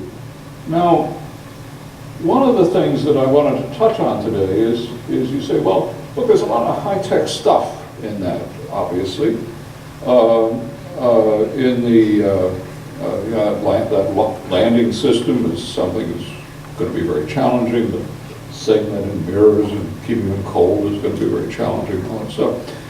But one of the things you discover when you're building one-of-a-kind systems is that there'll be hundreds of people working on this thing. This is, James Webb is an $8-9 billion program, something like that. But all these people that are working on it, down to the lowest level technician, will basically be doing something that they haven't done before. This is unique stuff. Or at least they haven't done it frequently. I mean, how often do you do a James Webb? How often do satellites, in fact, these days? And so you really have no opportunity within your program to teach people to do repetitive processes and to monitor effectively, or as effectively as you might like, the quality of what they do. I mean, I'm sure when you build a car, the expectation is once you've designed it and somebody's building it, the people on the line, the robots, if they're, or people, whichever way it goes these days, is, are in fact, you're monitoring the performance. They're trained to do this thing. They're trained to do it over and over again, and you have a way to decide whether they're doing it right. And if you don't like the way they're doing it, then you create those corrections. Well, these are one-of-a-kind things. And so what happens is that you have to be careful that down to the lowest level person in your activity, that they are going to do things to the exacting standards that you would like, and that they are going to perform, and you have to find a way to be able to do this effectively. And so I thought I'd cite 2 experiences from my own past which illustrate this. And the first one is the Hubble Space Telescope. I was the guy who was seen with it last when it was launched. You may remember Hubble. It's wonderful. Everyone loves Hubble these days. But when it was launched, and it was a very hyped thing, we were all marching around saying how important it was, and we launched this thing, and the mirror was ground to the wrong shape. So when we turned it on, it was fuzzy. And it was very embarrassing, actually. It's kind of fun if you're a Washington administrator to see yourself on TV as the guy who was, was the cover of Newsweek. I think it was $1.6 billion blunder. It wasn't my picture on the cover, but it was Hubble's picture on the cover, and I was on the inside. I actually discovered that I had a lot of my old high school chums that I lost track of. found me and, sent me emails and said, I was wanting to know what happened to you. And of course, there was a big scandal as a result. In fact, I always joke, I lived in McLean, Virginia when I was in Washington. And my kids were at home at that point, they were in high school. And, they were suffering along with their father, all this publicity. And they went to the movies and they saw this Leslie Nielsen movie, Airport or whatever it was. And there was a picture of a blues bar. And their version of the blues bar was people were sad in the blues bar. And so on the walls of the blues bar, they're sort of panning, there's a picture of the Hindenburg disaster and the Titanic. And then they came to the Hubble Space Telescope. My kids came home and said, you can't even escape it when you do that. So obviously we ran around and said, well, why was the mirror ground to the wrong shape? I mean, it was a big project. And it turned out that way back in the 1970s, when they started this program, when you build a mirror for space telescopes, as soon as it's true of spy satellites also, there's a thing called the null corrector. And basically the null corrector is a mechanical device which has lenses and mirrors and things like that, and it shines a signal down on the mirror that you're grinding, and you make an interferogram out of that. And when the lines on the interferogram are straight, you have in fact ground the mirror to the correct shape. Well, there was a technician who was building this device back in the 70s. It was ground support equipment. It didn't have a lot of quality assurance people around. It was just ground support equipment. And this guy, when he was building it, discovered that there was a rod in this that didn't fit quite like he thought it should. And he put a washer in it. Didn't tell anybody. Didn't report a material deviation report, anything. That was ground support equipment. And it was changed the spacing ever so slightly, ground the mirror to the perfect thing that this said to do, but it wasn't quite the right mirror. It wasn't right. And of course that wasn't discovered until after we got into launch. Now the problem was compounded along the way by management. Because when you're building a mirror, picture of the guys, sorry for the graininess of it, but that's the picture I could find. You're polishing this and so on, and you're going to do, it's a Cassegrain telescope, so there's a hole in the center of the mirror, and that's the primary. And you do other tests on it. You look at, you have other null correctors and things that make measurements, particularly around the center where you're trying to get that right, because the main one you were using works more for the edges. And lo and behold, those other things said that mirror's not right. The management said, oh, wait a minute, we built the world's greatest null corrector. We were so proud of the one we did to make the mirror in the first place. These other guys must be wrong. So they ignored it. And then NASA sort of made it a little more complicated too, because NASA said, this is really kind of complicated here. We're worried about schedule. And so we're going to actually have two mirrors being built. One by Perkin-Elmer, which built the main one, and one by their worst rival, which is Kodak. And there was hardly any incentive then for Perkin-Elmer to say, well, maybe this isn't right. Because if they had said it wasn't right, then their worst enemy would have gotten, at their expense, the mirror. And so nothing was said. And we launched the thing. Now, of course, it had a happy ending. When we discovered, it was one of the very nice parts about the ending was that when the null corrector, it's a device, a lab device, but Perkin-Elmer, the company, actually went on hard times after they built the Hubble mirror. And so this thing was sitting, the null corrector was sitting in an empty lab 10 years, 12 years after it had been used. And we could go there and see the washer. And so we knew exactly what was wrong with it. You could make the correction. We built the instruments and went up. But the astronauts put it into the bay and fixed the Hubble, and everybody loves it now. Okay. Now the second story that I want to tell is about Magellan spacecraft. Magellan spacecraft was, it's a Venus mapper. Remember I went to NASA right after a Challenger accident. I was part of the management suite. They fired everybody in NASA, brought in folks like me, and we had the first mission that we were going to fly after the return to flight in 1988 was the Magellan spacecraft, and it mapped Venus. And so you say, okay, that's pretty good. And we were building this thing, and it was, there's always a rush at the end. People are working 24/7, trying to get the mission ready to fly, all that good stuff. And there was this technician there, and his job was to, in fact, put the system together for the propulsion system at Venus.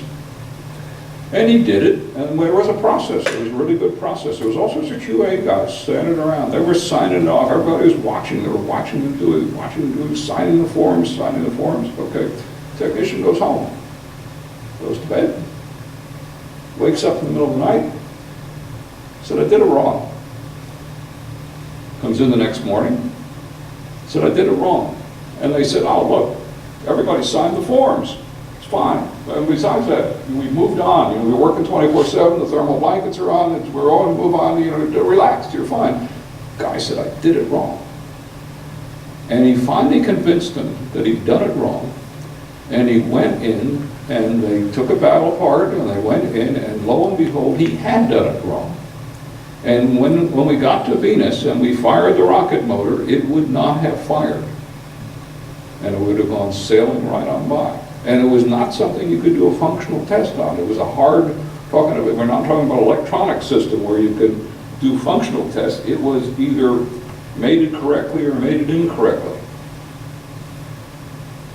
My answer to that problem was fire the QA guys and monitor the sleep patterns of the technicians. Far, but it might work much better. So what you find then in these ones-of-a-kind things is down to the lowest level of the people that work, down to the technician levels, engineers and so forth. Everybody has to perform to this exacting standard and get it right.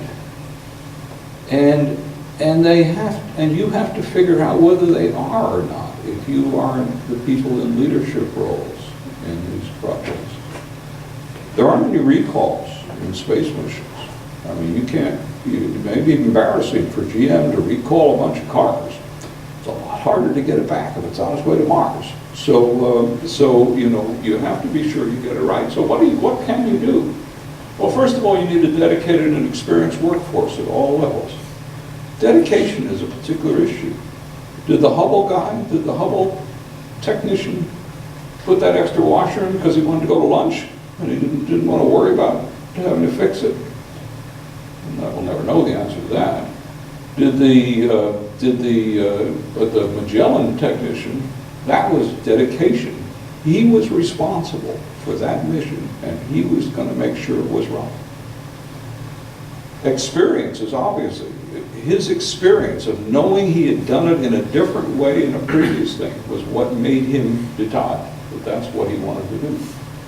You obviously need a management team that's experienced and in touch and knowledgeable about all aspects of the project, and in particular encourages the flow of information throughout the project so that bad news surfaces in time to correct it. Time and time again I saw at NASA where people denied the fact that there were bad news. The Hubble management team didn't want to hear that mirror might not be right. That was bad news. Challenger accident. They didn't want to hear that the O-rings might in fact be too cold to launch. Columbia accident. They didn't want to hear that the foam might have caused some damage. That was bad news that you didn't want to deal with. And you've got to encourage throughout your organization the flow of information from the top to bottom. When I launched missions at NASA, this was after Challenger, we'd have the flight readiness review, and I would stand up, there might have been 500 people in that, and I'd say, is there anybody here who wants to tell me something about this that they have been worried about and that hasn't surfaced here? And I said, if you don't want to tell me in public, here's my email address, here's my phone number. I want to know about it before we launch, not after the fact. And you have to encourage that flow of information. Reviews, they're obviously necessary, they're obviously important, but you can also go overboard on it. And NASA at the moment is going nuts with reviews. They are having reviews on the reviews. You know, you have three people, 40 people reviewing 3 people, that sort of stuff. It's actually, and you have to be concerned, it's the last refuge of a project manager or a project team that doesn't really know what they're doing. They are in fact asking them, see, they're counting on the review process to catch things that they are not in fact capable of catching themselves and monitoring. Reviews are never a good excuse for good engineering. They're obviously necessary, they're obviously important. You want to be sure that the process are following, but you have to be sure that there's good engineering going on and that the review team is experienced enough to be able to catch the problems. And above all, you need to work so that everybody who's participating in the project is acquiring experience, becoming better engineers in the process. I resonated very much with the earlier comments, so that they grow into the leader positions that they are in fact qualified, and they're qualified to do so. And the experience that they get has to start in the educational process. There's no such thing as a theoretical engineer. There may be theoretical astrophysicists, but theoretical engineers need to be able to have done things. The engineers need to be able to be done things. You can't just study. We have a very interesting, we have an MEng program, Master of Engineering program, we share with AOSS and Aero in space systems. And one of the things we do is, it must be very similar to the programs that you have here, where we take people with fundamental degrees in engineering, mechanical, electrical, and so forth, and we put them in this MEng program and essentially teach them about space. And we teach them about space by having them do it. They design missions, whole satellite programs.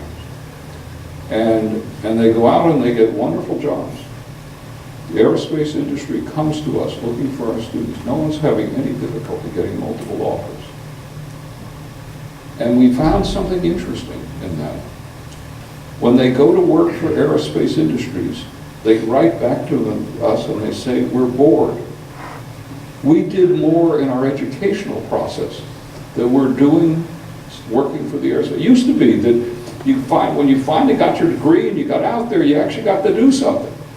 Well, the educational system has been more responsive to be starting this process of giving people experience than the companies are that are hiring these things. And I mentioned I was on the board of Orbital Sciences, this major aerospace firm, and I have, insisted that and of course I send the best and brightest for mission into Orbital. Where else would I send them? And I've insisted that Orbital, go in and actually find a way to make sure that from the day they come in, that the best and the brightest that they're hiring, and they're getting these good people, are in fact getting into the flow of actually being able to do things so that they evolve.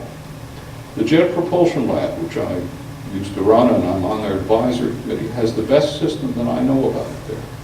They take a person, they come in the door and they assign them piece by piece. First you have a little subsystem that you're responsible for, then you have a bigger subsystem that you're responsible for. And if you perform in those tasks, you will evolve into be some of their legendary project managers. And that's what all of industry needs to do. And we need to be the people, of course, who started here. Thanks very much.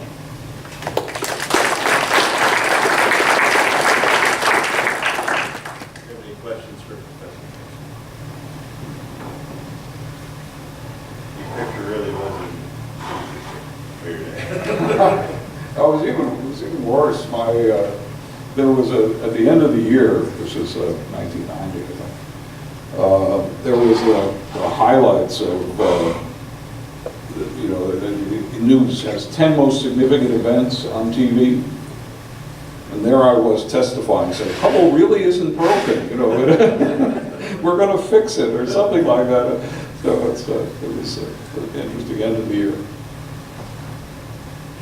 I'm Brett Nowak from the University of Texas at San Antonio. You talked about fixing Hubble Space Telescope, and Mr. Persons talked about maintaining the fleet, and with cars we talked about maintaining those. From a systems engineering perspective and preparing our students, how can we address this, or the idea of maintaining a space system or a ship in a foreign port as it needs to get maintained or upgraded? Well, of course, the thing that saved the Hubble Space Telescope is we could go there, and the astronauts. That was very unique. Usually, if it's broken or maintained, there's not a lot you can do about it. I mean, so your sins are washed clean by the launch. So, obviously software and other things like that you can go fix, but it's anything that's mechanical. Now, the guys that are doing James Webb, they have my sympathy, because you can't get to L2 to fix the James Webb. First of all, the shuttle's retired anyway, but even if we had a launch vehicle, it's even worse. This thing, the James Webb is cold. It's an infrared, and if you bring something close by, it's like a heat cold trap. It'll contaminate the mirrors. So that, unlike if the associate administrator who's there at the launch, if that thing doesn't work, there is nothing he or she's going to do. It's other, find another career thing.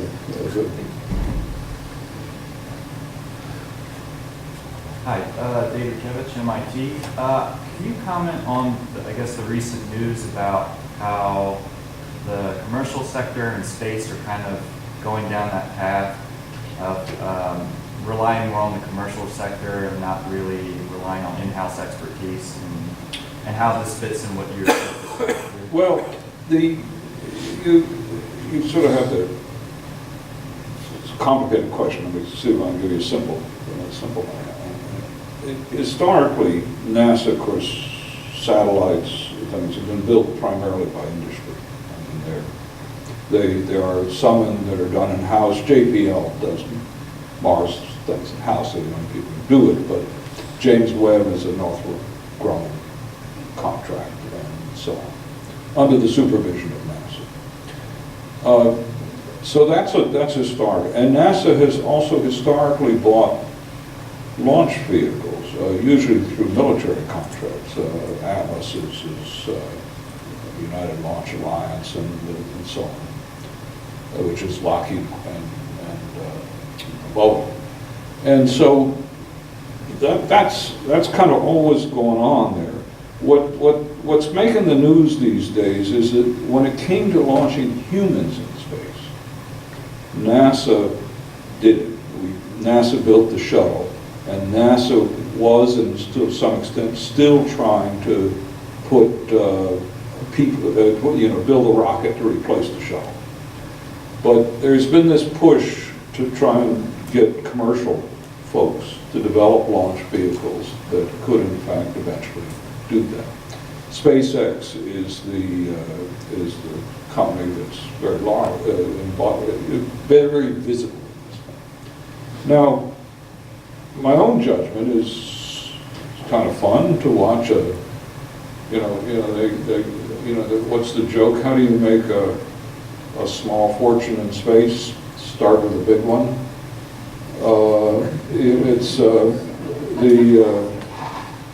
You have this, Elon Musk, the .com, made his money in PayPal, and then he's, trying to build this rocket company. But in some ways, he's trying to follow the same rules that the .com industry always has. They make an assumption that there are customers. And if they build the product, the customers will come. In that particular business, the only customer is the government. Practical one. We're not going to lost that many tourists, not likelihood. So the real market is the government, and then you say, well, why do the rules, why would it work the same way you'd like it to in the .com industry in the government? I mean, after all, Lockheed and Boeing and all these people, and Orbital for that matter, you know, I mean, the profit margins are 5-6%, something like that, government business. So it doesn't, it's not clear that the model that these guys would like to follow is really applicable, and the jury's out. I mean, they have launched a few times. Kind of impressive. They built the rocket. It worked. But whether or not it will ever be a viable industry, profit-making industry, separate from the way we've always done it, I think the jury's just out on it. I'll add one comment to that, maybe Harvey can say. We have a lot of discussion about Tesla. Are you familiar with this company, Tesla? Yeah. It's electric cars out in California. There's a similar story. Yeah. Because, well, I went to school in California, and California folks said, these guys in the Midwest, they don't know how to build anything special. We're going to show you how to build an electric car. And so they set up a factory. In fact, if you go drive into Stanford, Kansas, you can see the Tesla dealership out there. How's Tesla been doing these things? Not very well. It's really hard to build a production car, especially a new one like an electric car. They've got all kinds of money. And so it's an example of the entrepreneurial spirit. There's a lot of kids around this campus that make apps for the iPhone. You can actually go in your dorm room and make an app and sell it and make some money, right? It's really hard to make a production vehicle in your dorm room, or even if your dorm room is at a .com. And, I mean, there are certain industries which are, first of all, they're very exacting. I mean, the cars, you know, rockets. You kill your first millionaire and that business is over.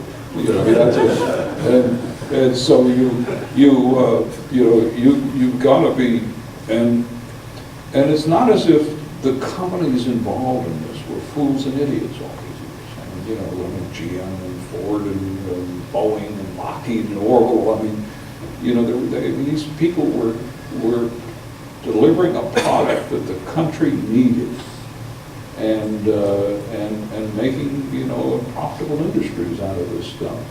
And why you can reinvent that, I mean, is not at least bit obvious to me. Let's have a follow-up related to, I guess, workforce needs and NASA, you know, going, I guess, towards the commercial route. How do you retain talent in NASA if you're more relying on the commercial sector, I guess? It's very, I mean, NASA has very serious problems in terms of workforce. And it's not that they can't retain them, it's they can't get rid of them. I mean, it's, the workforce is age, the average age of NASA workforce is peaked at about 50 years old.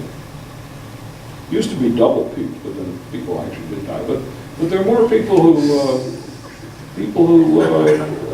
worry. I mean, there's more people over 60 than under 30 in NASA. I mean, that's terrible. That's terrible. Now, JPL, FFRDC, it's not a NASA center. It consistently hires fresh outs and moves through, which is what you want to have. But the NASA Civil Service centers, first of all, they've got a congressman in their district, and their congressman says, you shall have all these people employed in my district because they're going to vote for me if you do. And so you can't change the workforce out, and NASA's skill set is not what it was, practically. I'm glad you guys in the Navy, we figured that out. You figured it out. The NASA's not been able to figure that out. Well, our workers centers are operate like a company. They actually have to make, they can't make a profit, they can't make loss. Yeah. So, you know, the only way to get work is being successful in the work. Well, you have a lot more, you have a lot more FFRDC equivalent. Yeah, we have UARTs too. They UART. operate on the same Yeah. principle. They only do work if they succeed in the customer. Yeah. There's a lot of issues with the space, or structural issues with the space. It really helps that the nation is dependent on NASA with the luxury of a wealthy nation, which is not so wealthy anymore. But tell you what I think we'll do.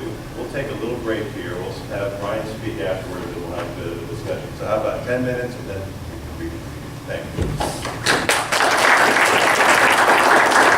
So I'm Brian Gilchrist, and professor of electrical engineering and computer science, and also our atmospheric oceanic and space sciences department here at the College of Engineering.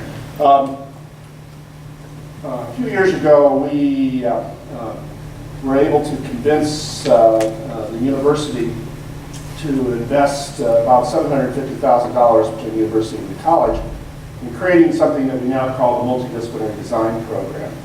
And I'm going to use this as a way to kind of talk about, from the university perspective, what we're having to deal with and some of the issues and questions that we have to consider. And so I think of myself, frankly, as representing all the faculty in the audience here and on the web, because I guess this is being...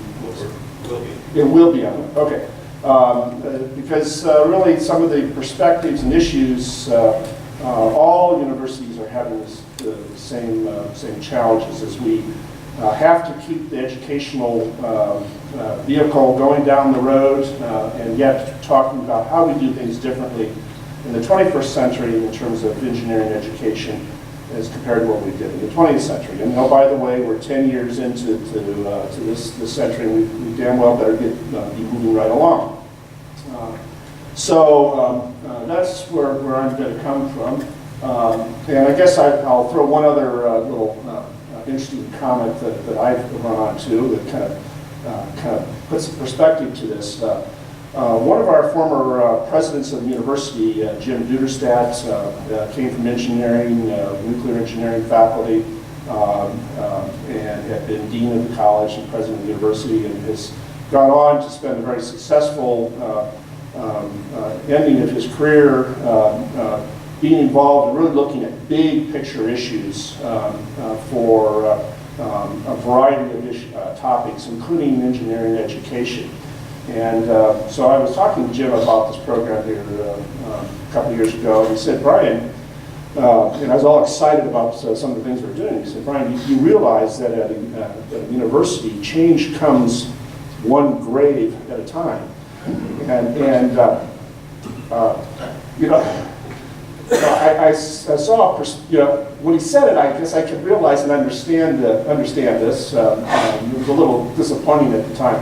But I do think that there is pressures coming from the outside that are really causing academia to pay attention to this and really strive to see what we should be doing. And just like going into space, we're a little conservative because we don't want to have a major failure. We have to keep things moving down the road, and so we're trying to do things that pathfind and understand. NEEC is about that. What we have here with the multidisciplinary design program, as you'll see, is really about that.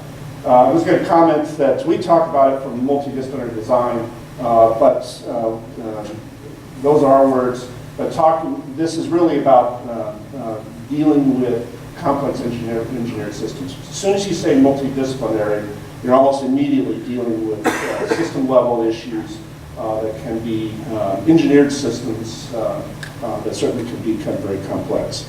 And I guess maybe one other point to make here is that from our perspective, we realize that the world is different. We've heard perspectives from some of the others here, so the way I think of it is that we are sending out the next generations of professionals, young professionals that are going into a world where the problems are more complex and the solutions are more sophisticated. And so we have to start now to be preparing for that world that they're dealing with. Now, this slide here is one that I use internally to talk to faculty and to the deans and such. There's a lot of words, and this will be the only slide that will be so wordy.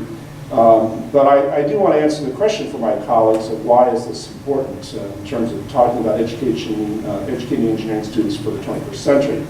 And my solution for this is that I went and stole some material from the dean of Stanford, Jim Plummer, and the dean from Georgia Tech, Gary May. The top two pictures comes from Jim Plummer that he was using to give a presentation in 2010 to his faculty senate. And he was talking about the difference from the way it was to what we're trying to deal with and where we're trying to go. And he talks about it as creating the T-shaped engineer. And I think many of you may have heard of this. And there is a reason why we want to maintain technical excellence and technical depth for our students. That they have a deep and fundamental understanding in their disciplines, and they've gone to some appropriate level of going deep with that, to have that as an understanding. And yet, we're dealing with this complex world where the problems are not strictly even talking about one technical discipline talking to another technical discipline, but having to deal with a world where you have to interact very broadly across areas that aren't just the technical side. So I talk to students and remind them that the world's energy solutions are not simply going to happen because of some engineer or scientist in the laboratory coming up with something, but we'll be dealing with the facts that the problems have a public policy side to it, that there's an environment and sustainability side to it, that there's a business side to it, that there's a legal side to it. And all having that understanding, even as engineers that are going in depth and have that appreciation of that bigger picture, is essential for them to be able to be leaders in a world where the problems are complex and the solutions are sophisticated. Jim Plummer, I think, is really capturing that when he talks about the T-shaped engineer, that's their goal. And I'll claim that that's our goal here.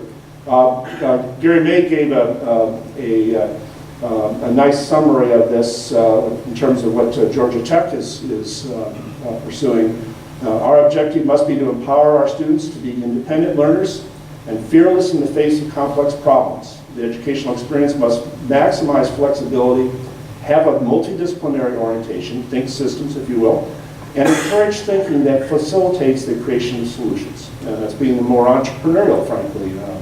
So for me and what we're trying to do in collaborating with NEEC and trying to go forward is that multidisciplinary project-based learning develops both that depth and breadth of development in our students that we want to see.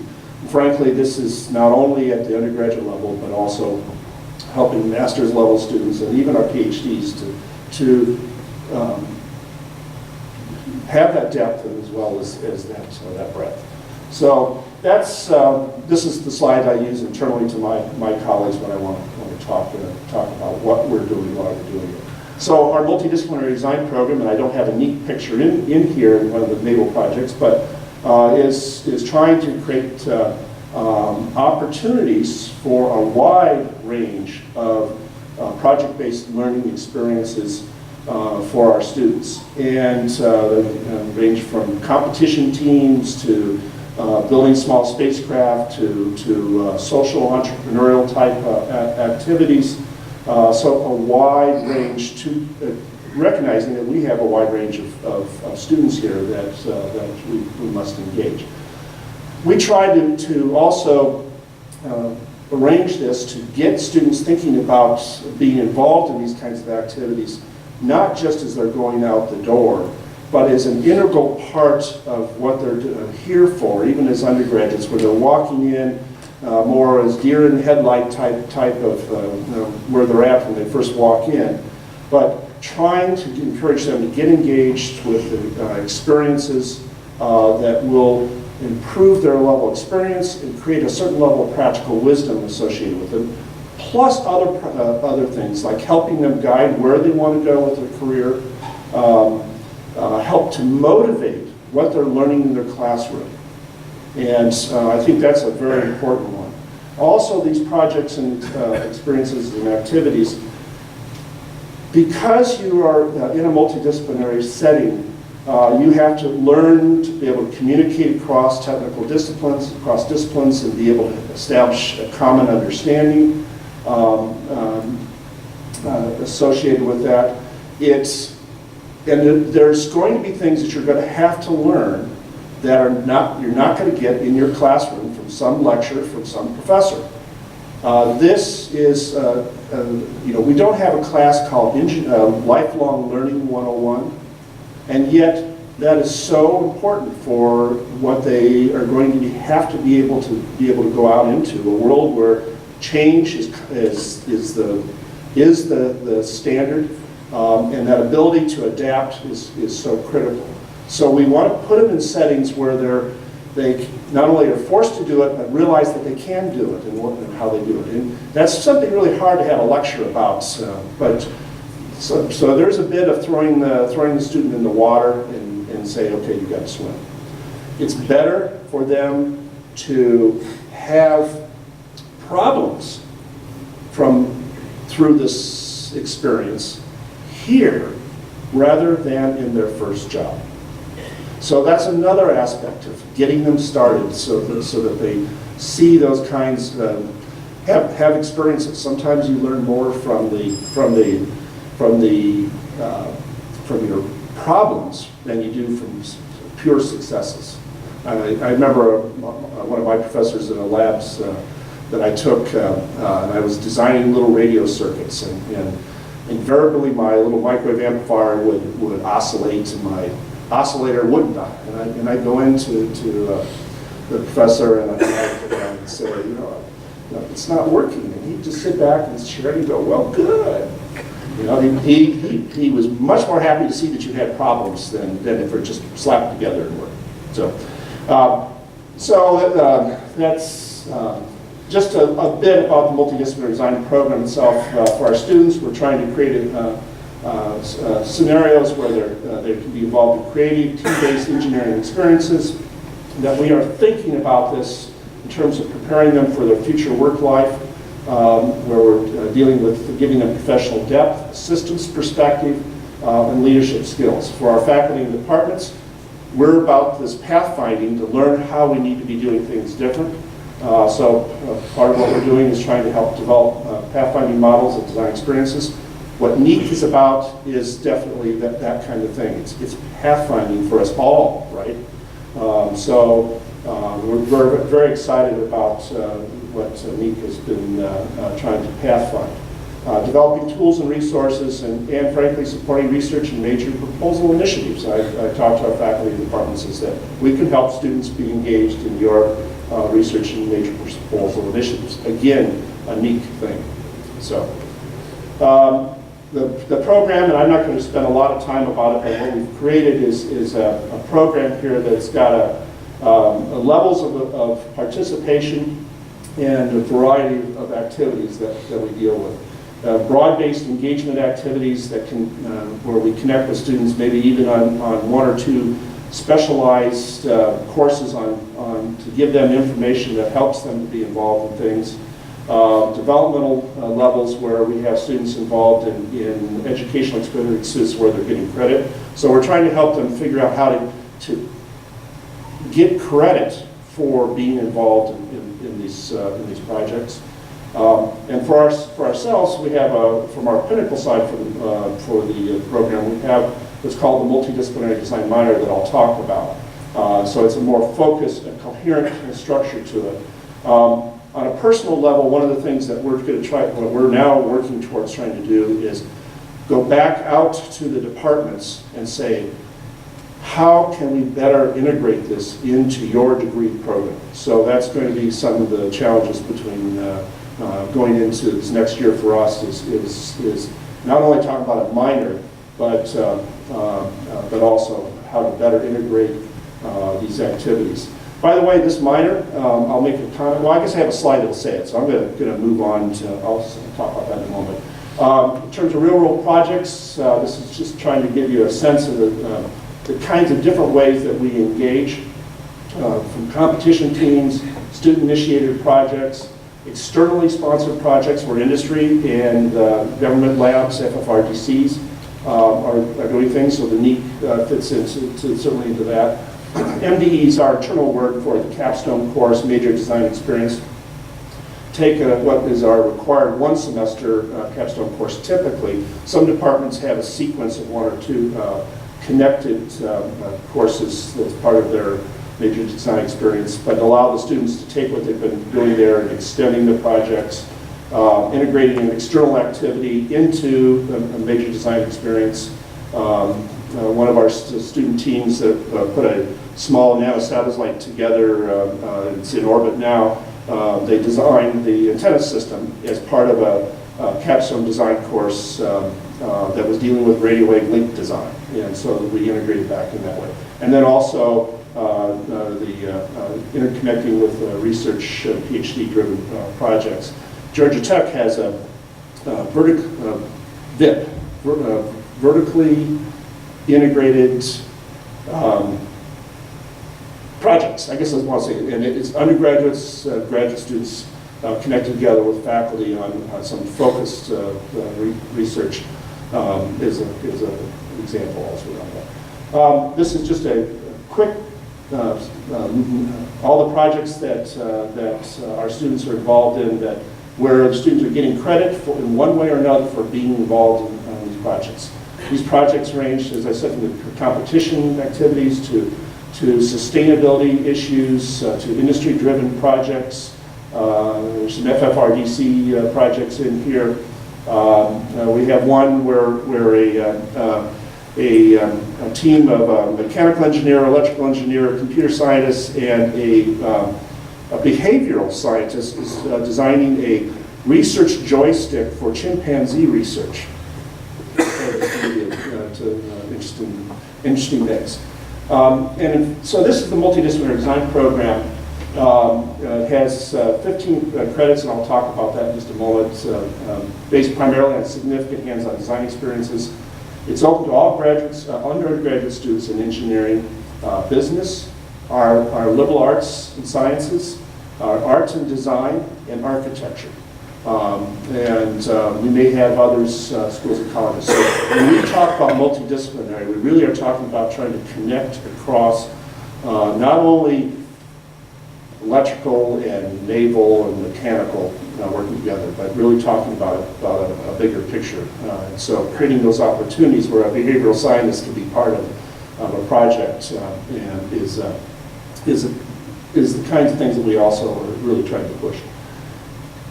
Here's the model of our minor, and I put this up not to say, hey, here's our minor, but I'd like to talk about it from a perspective for my other colleagues from other universities, to think about the idea, how do you integrate into an existing degree program? One of our biggest challenges is that there is a lot of material that we would love our students to be exposed to. And the only way we can talk about doing this is being efficient in terms of how we integrate.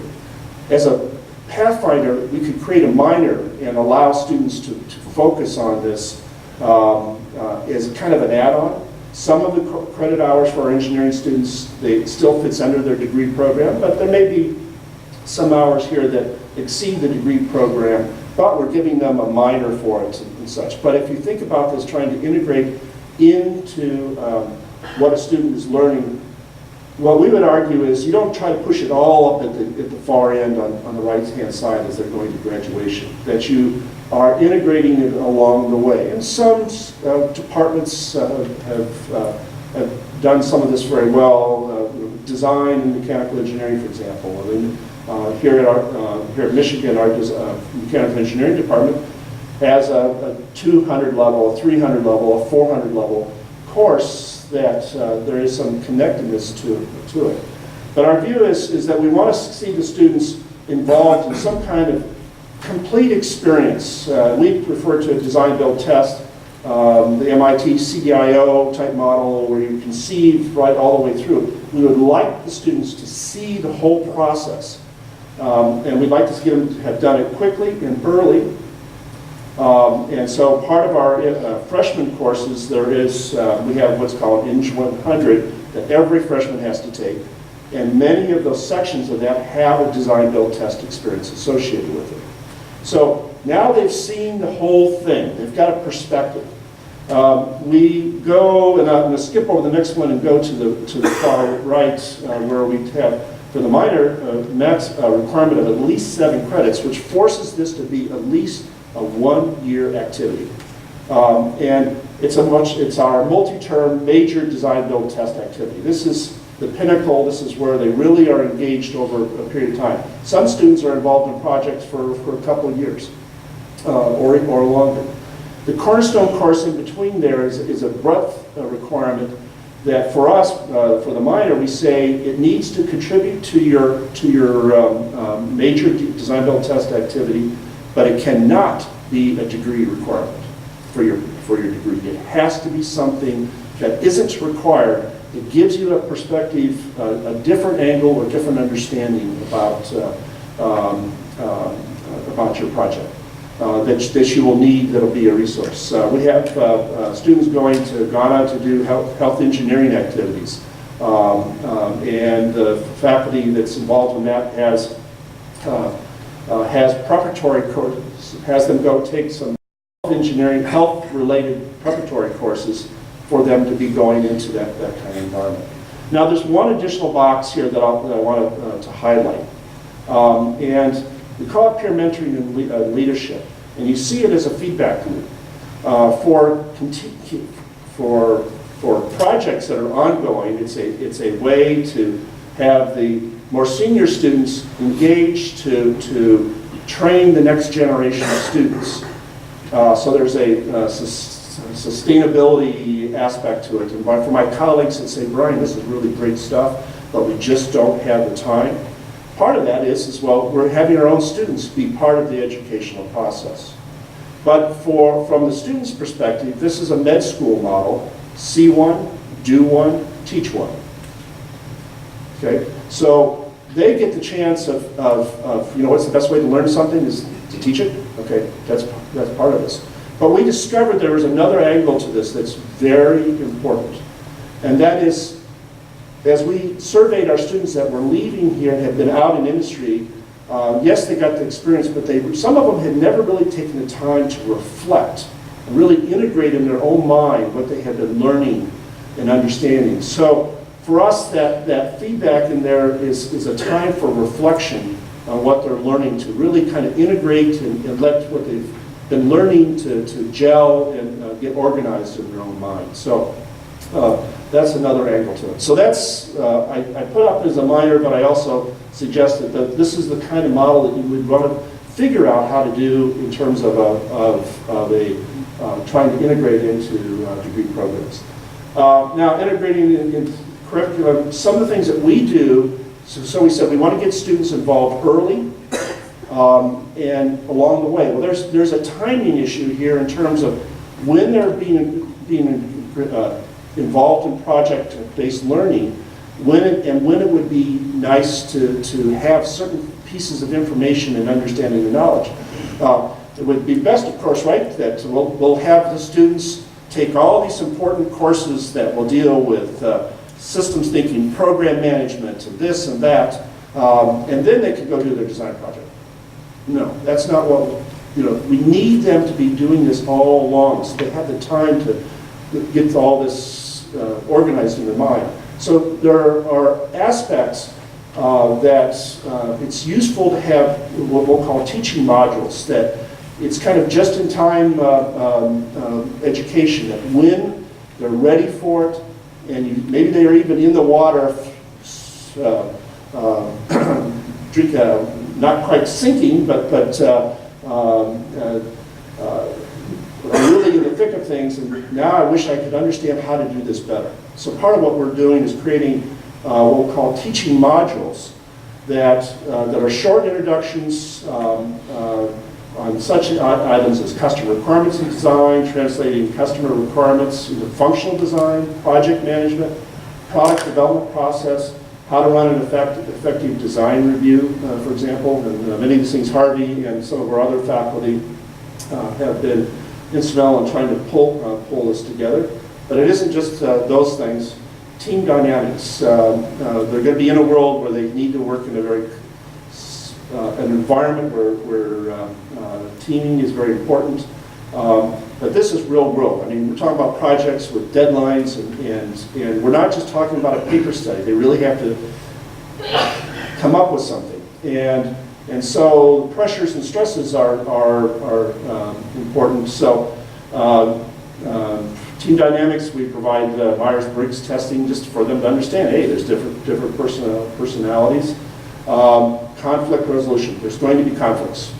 You've created real world scenario, there's going to be conflicts. And here's where I talk about it's better to have the problem here than in their first job. So even under conflict situations, which can cover a span of a wide range of issues that can happen, the class is still in session. You know, it's not so much a grade. When I talk to my teams I'm dealing with, it isn't so much that you've had a problem, but class is in session. Let's step back and look at it. You want to understand now what's happening so that for the future you don't have these kinds of problems in the future. I do tell the teams that it isn't so much that you've had the problem, but it is important that you figure out the problem and get beyond it.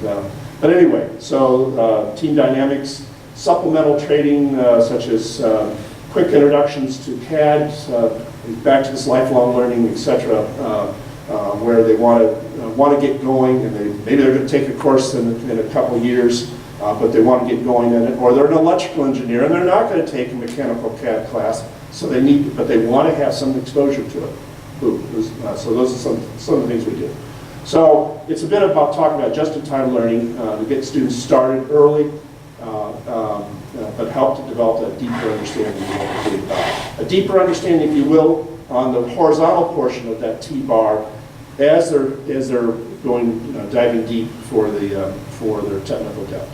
So that's what I have here, and we'll take it from there. I guess any questions on this? I'm happy to take some. Otherwise, we're going to bring the whole panel back up here so that we can entertain questions to the whole group. Yes, Dave? I have a question. So far, you've done that DMI for a little while, excluding department politics. What's been the biggest challenge of successfully executing one? We had one experience from a naval perspective, unique. Any of our students that want to do the minor can, but I don't think a lot of our students have engaged in the minor that I thought they would. Yeah. So what do you think the biggest challenge to the successful completion? I think well, there's several challenges. One, we're all really busy, and okay, how do we make this happen? And it was easier for us to go ahead and just start out and find the students that were interested and do this pathfinding, figuring out what we're really starting to work. We're getting close to really having a good understanding of that. That's in fact, I this week met with all the chairs and chair representatives to talk about wanting now to come back to you all, the departments, and really start to look at how can we talk about more significant experiences overall, and talk about ideas of integrating some of this into your program. And the biggest challenge is, I think, is just trying to figure out how to deal with the differences in cultures. And we may be talking about just the difference between electrical engineering and naval, but interestingly enough, and maybe not surprising, but when you start going across schools and colleges, the cultures are even much more. And so it's part of it is just getting people familiar with this and to start thinking about it. So that's my short answer. Yeah, I'm sorry, one last question. Tom Devine, University of Michigan. Yeah. What was the thought-making process behind having major requirements not satisfy this curriculum? I mean, engineering students are very taxed for credits as it is, taking upwards of 130, 140 credits in some of the colleges around the country. What was the thought-making process behind not integrating major requirements and this minor requirement to allow students to you have to do it in a four-year engineering curriculum. I guess I'm not quite understanding. So our minor, maybe I wasn't clear, our minor, many of our students can do it within their 128. It does depend on the departments. And so there we get into kind of the cultures. Around the 2000 era, the accreditation agency for engineering, ABET, American Board, We did the exam. okay. Anyway, the accreditation at ABET started saying, here, there's things that you need to do, and there's aspects that pertain to things beyond just the classroom knowledge that range from ethics to test on design requirements. And each, for example, in Michigan, each department was allowed to develop their solution based on departmental focus needs. Now, here I come along a decade later saying, hey, multidisciplinary. Now, actually, multidisciplinary is in part of the ABET requirements, but the solution for that is that it's okay, it's multidisciplinary when structures and thermal work together. You know, it's really not quite there. So there's some structural issues that have to be resolved. But some of our students, many of our students are able to do it within their degree program, or certainly some where they're going just a little bit, maybe an extra course beyond or something like that. Okay, so we'll... Why don't we just have our speakers come up? We've got about 15 minutes left before we're ready to go. And I thought it would be helpful to have all of our speakers come together. And maybe the point of this last bit is, now that you've heard all the different things you've heard today, are there any themes or overall questions you'd like to address to the group together? I'm almost tempted to have a stand for only 15 minutes. Or burning with the tape. Yeah, We can move the tail back. but then we can, the microphones can be stuff there, it'll be easy for us, we just hand them around. Senior faculty, junior faculty, we move the tail back.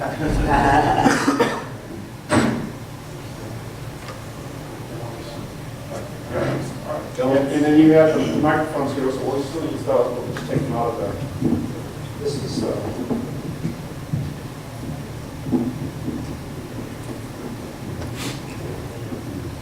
what happens if there's Everyone's early. I'll start off. I have a question for Mr. Persons. Okay. If we look at, I know it was a quick brief on the MD minor, you've obviously worked with lots of universities dealing with this challenge. You're seeing the unique projects. Where do you see that we should focus more? Where are we doing it right, wrong? An overview of the approach we're taking and how you feel about them. It's actually pretty similar. I went to the Defense Acquisition University. They had a 20-week course, this thing called Mousetrap, where you actually had to build a vehicle that was powered by a mousetrap, and you got on teams and you raced. All right? So it's very, very similar to what they taught at the then 20-week program management course at DAU back 20-something years ago. And it was fascinating. It's very, very similar, because what you got was a set of requirements that were given to you, and then you formed your team, and you had to go through like the PDR, CDR, ... and eventually you had to get to the final game where you actually raced against the other teams to see who would win. And when you get in that environment, you really see a lot of things that come out, so I think you're on the right track. It's exactly what we did to build program managers, because you get into not only figuring out how to meet the requirements through creativity, but you also had to manage the team. And we had a lot of fights on our team, all right, where people wanted a certain design feature and somebody else did not, and you had to go figure out a way to kind of come through it. That's real life, folks, let me tell you, because when our experience is that when we got a high-end problem, we spend a lot of time putting the right people on the team. And if we don't do that, and we just kind of let it go ad hoc, it usually suffers. So I think you're on the mark, all right, because quite frankly, and I talked to some people yesterday, is team dynamics is just as important as understanding the ability to the basic science. And I think that's one of the things we like to see is people that can work in that environment in a collaboration. It also starts to show who can be a leader. I mean, you can really start to see who can kind of, take it and run, if you will. So I think your multidisciplinary thing is very, very good. I think it's right on the mark. It's very similar to what we've done in our part of the business. And I'd say try to get more people immersed into that because the hardest part sometimes is managing the people. Yeah. Same thread, actually, as the previous two. So many great courses in your program, so many great topics that have been brought up. I think I'm about to create the only 400 credit bachelor's degree in engineering. And obviously, that's intended to be a joke. We can't at least smile at that. What model do we use to support all the range of topics that really a modern engineer needs to have? We're distance learning, going back to grad school, on-site, and the answer, of course, is all of the above. But talk a little bit about how you see the continuing education process. So, sort of being a new kid on the block in academics, one of the pieces that I look at, and Brian mentioned a little bit, is these training modules that exist. I've got 3 different groups of students that are, a couple of them are advanced, that have been through the first stage of the global health. And so I've got, in one of the groups, I've got biomechanical engineers that in last semester had some mechanical engineers that did the CAD work. Now, those guys are gone, they don't want to do, and this assisted birth device, so the biomechanical engineers have got to quickly come up to speed in how to do SolidWorks. Same type of situation exists relative to requirements, relative to program management.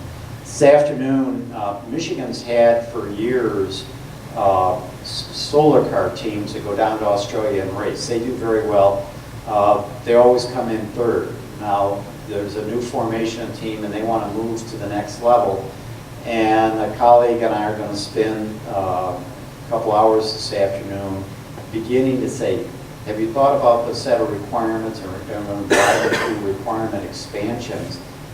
A lot of this is done on projects that students are giving up their free time to go do. And having available effectively training modules that you can pull. We did one on SolidWorks, and so students showed up at 8 o'clock on a Saturday morning to do that. And you don't get 200 students. We filled Chesborough Auditorium. You don't get that routinely unless you've got a product that they want and they need for some definitive. And I think one of the things that's taken place, when my father was undergraduate here in 1941, he was a naval art marine engineer, and he had to take surveying. And so there is this equivalent of what I'll call tools that quickly go out of date that students need, and I think you don't put those necessarily in the mainline degree courses, but you have those on a shelf to be pulled out on Saturday mornings. See, that's what, yeah. Just one of the questions I think we also have to ask ourselves from the educational side too is the bachelor's degree really what you want to give people? Should they be master's? Is the bachelor's degree now enough for what has to happen? One of the interesting things on the space side that's always amused me is less than 10%, we think of it as an aerospace subject. Less than 10% of the people who work in the aerospace industry are aerospace engineers. And they're mechanical engineers, or electrical engineers, or software engineers. I mean, that's what it takes to do modern space systems. And coming out of an undergraduate program in one of those particular disciplines does not necessarily qualify you to really work effectively in the aerospace industry. That's why this MN's program we do is actually very popular with people because they know. yell, you gotta get mommy and daddy or the student loans to, to keep the tuition dollars flowing here, and maybe that's good or not good. But nonetheless, at some point you sort of ask yourself whether or not your undergraduate degree could ever give the skills that are necessary, and whether or not we need to pass to a professional degree as in some ways the entrance level degree. And NCES has actually handed us their answer to that question in changing the PE regulations to require a master's degree here on the horizon. I'll make one observation on this program that Len talked about. It's a natural engineering space systems. It could be about any other topic. But one of the growths that's happened over this decade in this program is, frankly, our own students who have been involved in project-based learning, real projects, building a small spacecraft, a high-altitude balloon, microgravity experiment. And it isn't just aerospace. We're talking electrical engineers, computer scientists, et cetera. They know, coming out of those experiences, they realize that they have found the passion. Okay, so part of what NEET's about is helping students find passion in your area. But in this sense, they have found the passion. They know that they want to be involved in this area. They're excited about it, and they recognize that they need the more additional education, and they're much more willing to make that investment of that time. It's efficient right there, and they go there. So, yeah. I had a question. We were talking earlier about within the MEng program, they have this great education, they get to industry, and they get bored. And I have friends that are in similar situations working in industry, in the marine enterprise, where they come into an environment and they're not technically qualified yet to do everything that's going to be expected of them in the future. People want them to be developed into leaders, they want to develop this technical expertise, but at the moment they come in, there's so much schedule pressure to get something done. It's more of sit at this computer, look at this Excel worksheet, when we have time to come train you, we will, and then there's never time to come train them. They say, you know what, screw it, I'm going to go to law school, this isn't for me. So what is it that we can do as an industry, from the industry side, how do you mandate that the actual time is taken by the people that have the technical expertise to spend with the new hires to actually get them to be engaged? And that's not something that can happen on the academic level, that's something that happens in the industry. So what are the thoughts on that? I actually have a video that I brought with me where I let my young engineers come tell you their experience. If you want to see it, I'll play it for you. It's a testimonial that we don't really do what you just said at the NC Systems Committee. We let them go in and go after it. All right? And I can tell you, some people have also decided that's not for them either. That they got into it and they said, this is overwhelming, and they decided to move somewhere else. So I understand the schedule pressure thing. I mean, I went to work right in the middle of the shipyard my first time out, and there wasn't a lot of lollygagging, all right, because you had to make stuff out on schedule. And quite frankly, they just threw it at you, and you had to be able to sort it all out and figure it out. I know that some of my counterparts went to very large aerospace companies, though. I mean, they worked on a latch on a door, and that's all they worked on. And they didn't really get to see. So what we do is we had an intern program where we allowed the student, the graduate, to come in to go do a 3-year tour to go see the corporation or the company. And go give them chances to go see what they want to go do while they learn. I think that's how we do it. Steve or CF, I mean, if you don't let them experience the command, they won't stay.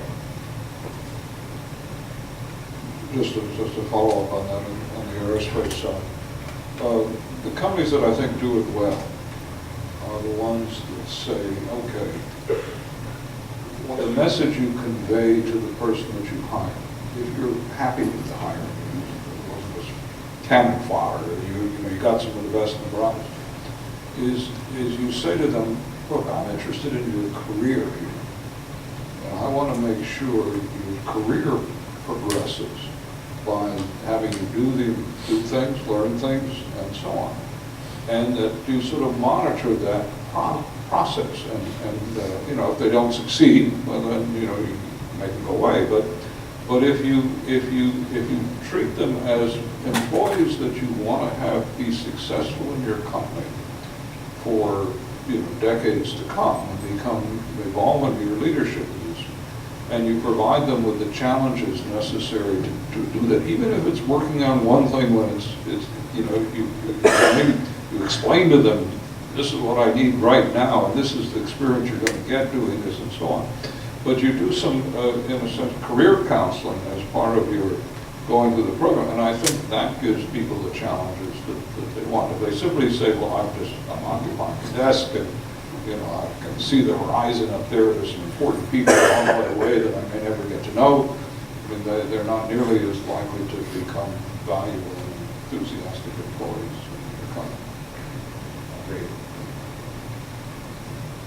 Yeah, same thread of thought, especially for Mr. Persons. Are companies like NAVSE and government organizations understanding that there's going to be this annealing process you referred to before, and that you may have to take financial losses as individuals are prototyped or run through the fire, and that it's not going to be a perfect success rate for young engineers before they become technical experts? Or what mechanisms are there to prevent the hammer coming down hard when there are failures of young engineers?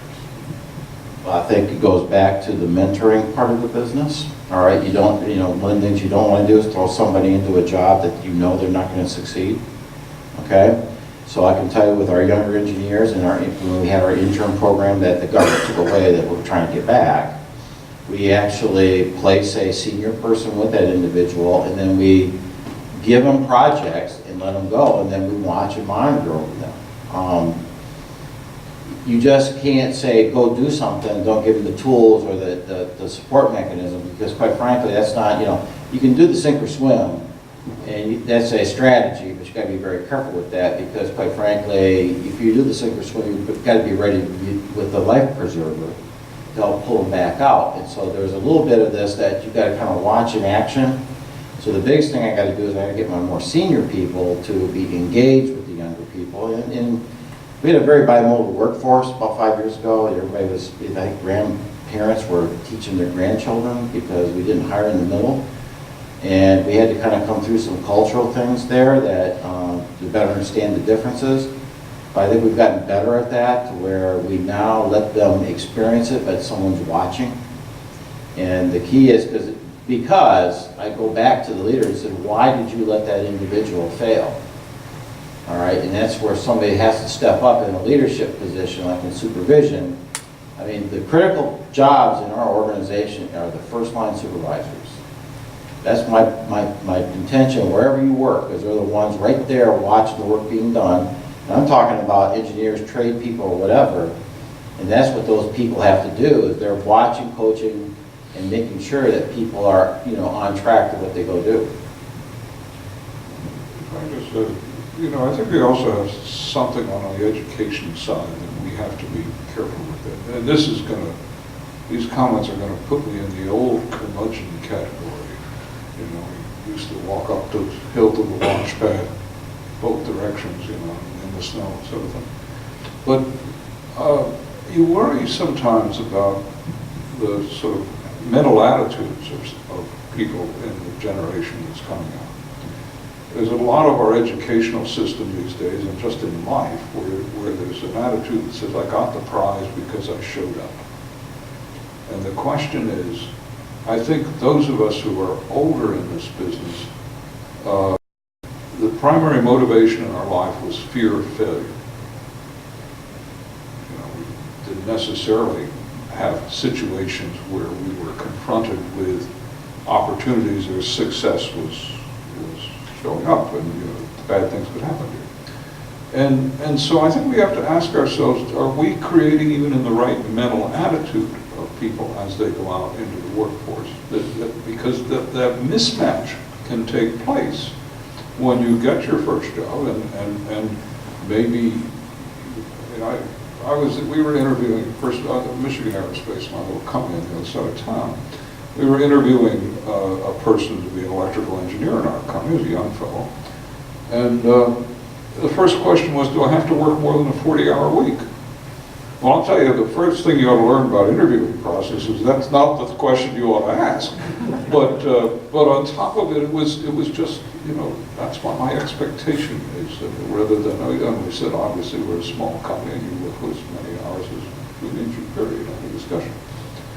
But I think, we need to also, make sure that everybody coming out of here, is not even motivated because they want to do it, but they understand what is required for success. And success should not be, for our Michigan grad or the rest of the university, success should not be I got a job and I got a paycheck. It should be that I had a career that is advancing and I am making the steps to make that career happen, and it may not go right unless I work very hard to be able to do so.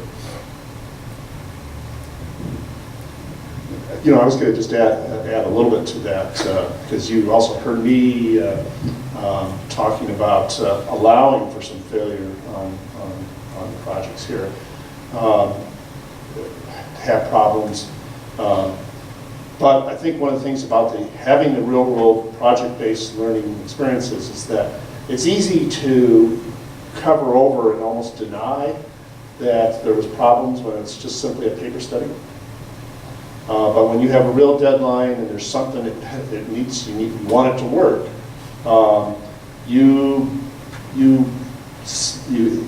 it's something different here. And there's no denial it didn't work. You can work at trying to blame others on your team why it didn't work and things like that. But so my argument is that allowing for having students engaged in these kinds of activities puts them in those situations where the realities that you must be successful or suffer the consequences is there in your face. At the same time, from an educational standpoint, what I'm also arguing is that we allow them to go have some problems and try to be able to be there to help say, okay, time out, class is still in session. Let's look at what's happened here. It's not that you are having problems that it's going to hurt your grade, but it would hurt if you guys don't work through this and try to come out the other end. One final on this, but most of you're all engineers and you're a couple of other engineering schools, and you might have asked yourself, how is it that in this College of Engineering here, we have a Department of Atmospheres, Oceans, and Space Science, And of course, which is my department, and we're right up the street here, on the other side of the gas leak. And it's every dean who takes the job here from someplace else says there must be a mistake in this org chart here. Where do these guys come from? But I used to endear myself to deans by saying we're actually the only department in your college that actually does engineering. Because we build flight hardware in our basement over there, and fly it to Mercury, and fly it to Jupiter, and a variety of other things. And so I think, one of the things that engineering colleges ought to do, whether it's through student projects or other things, is actually do engineering if they're going to pretend that they're educating in that system.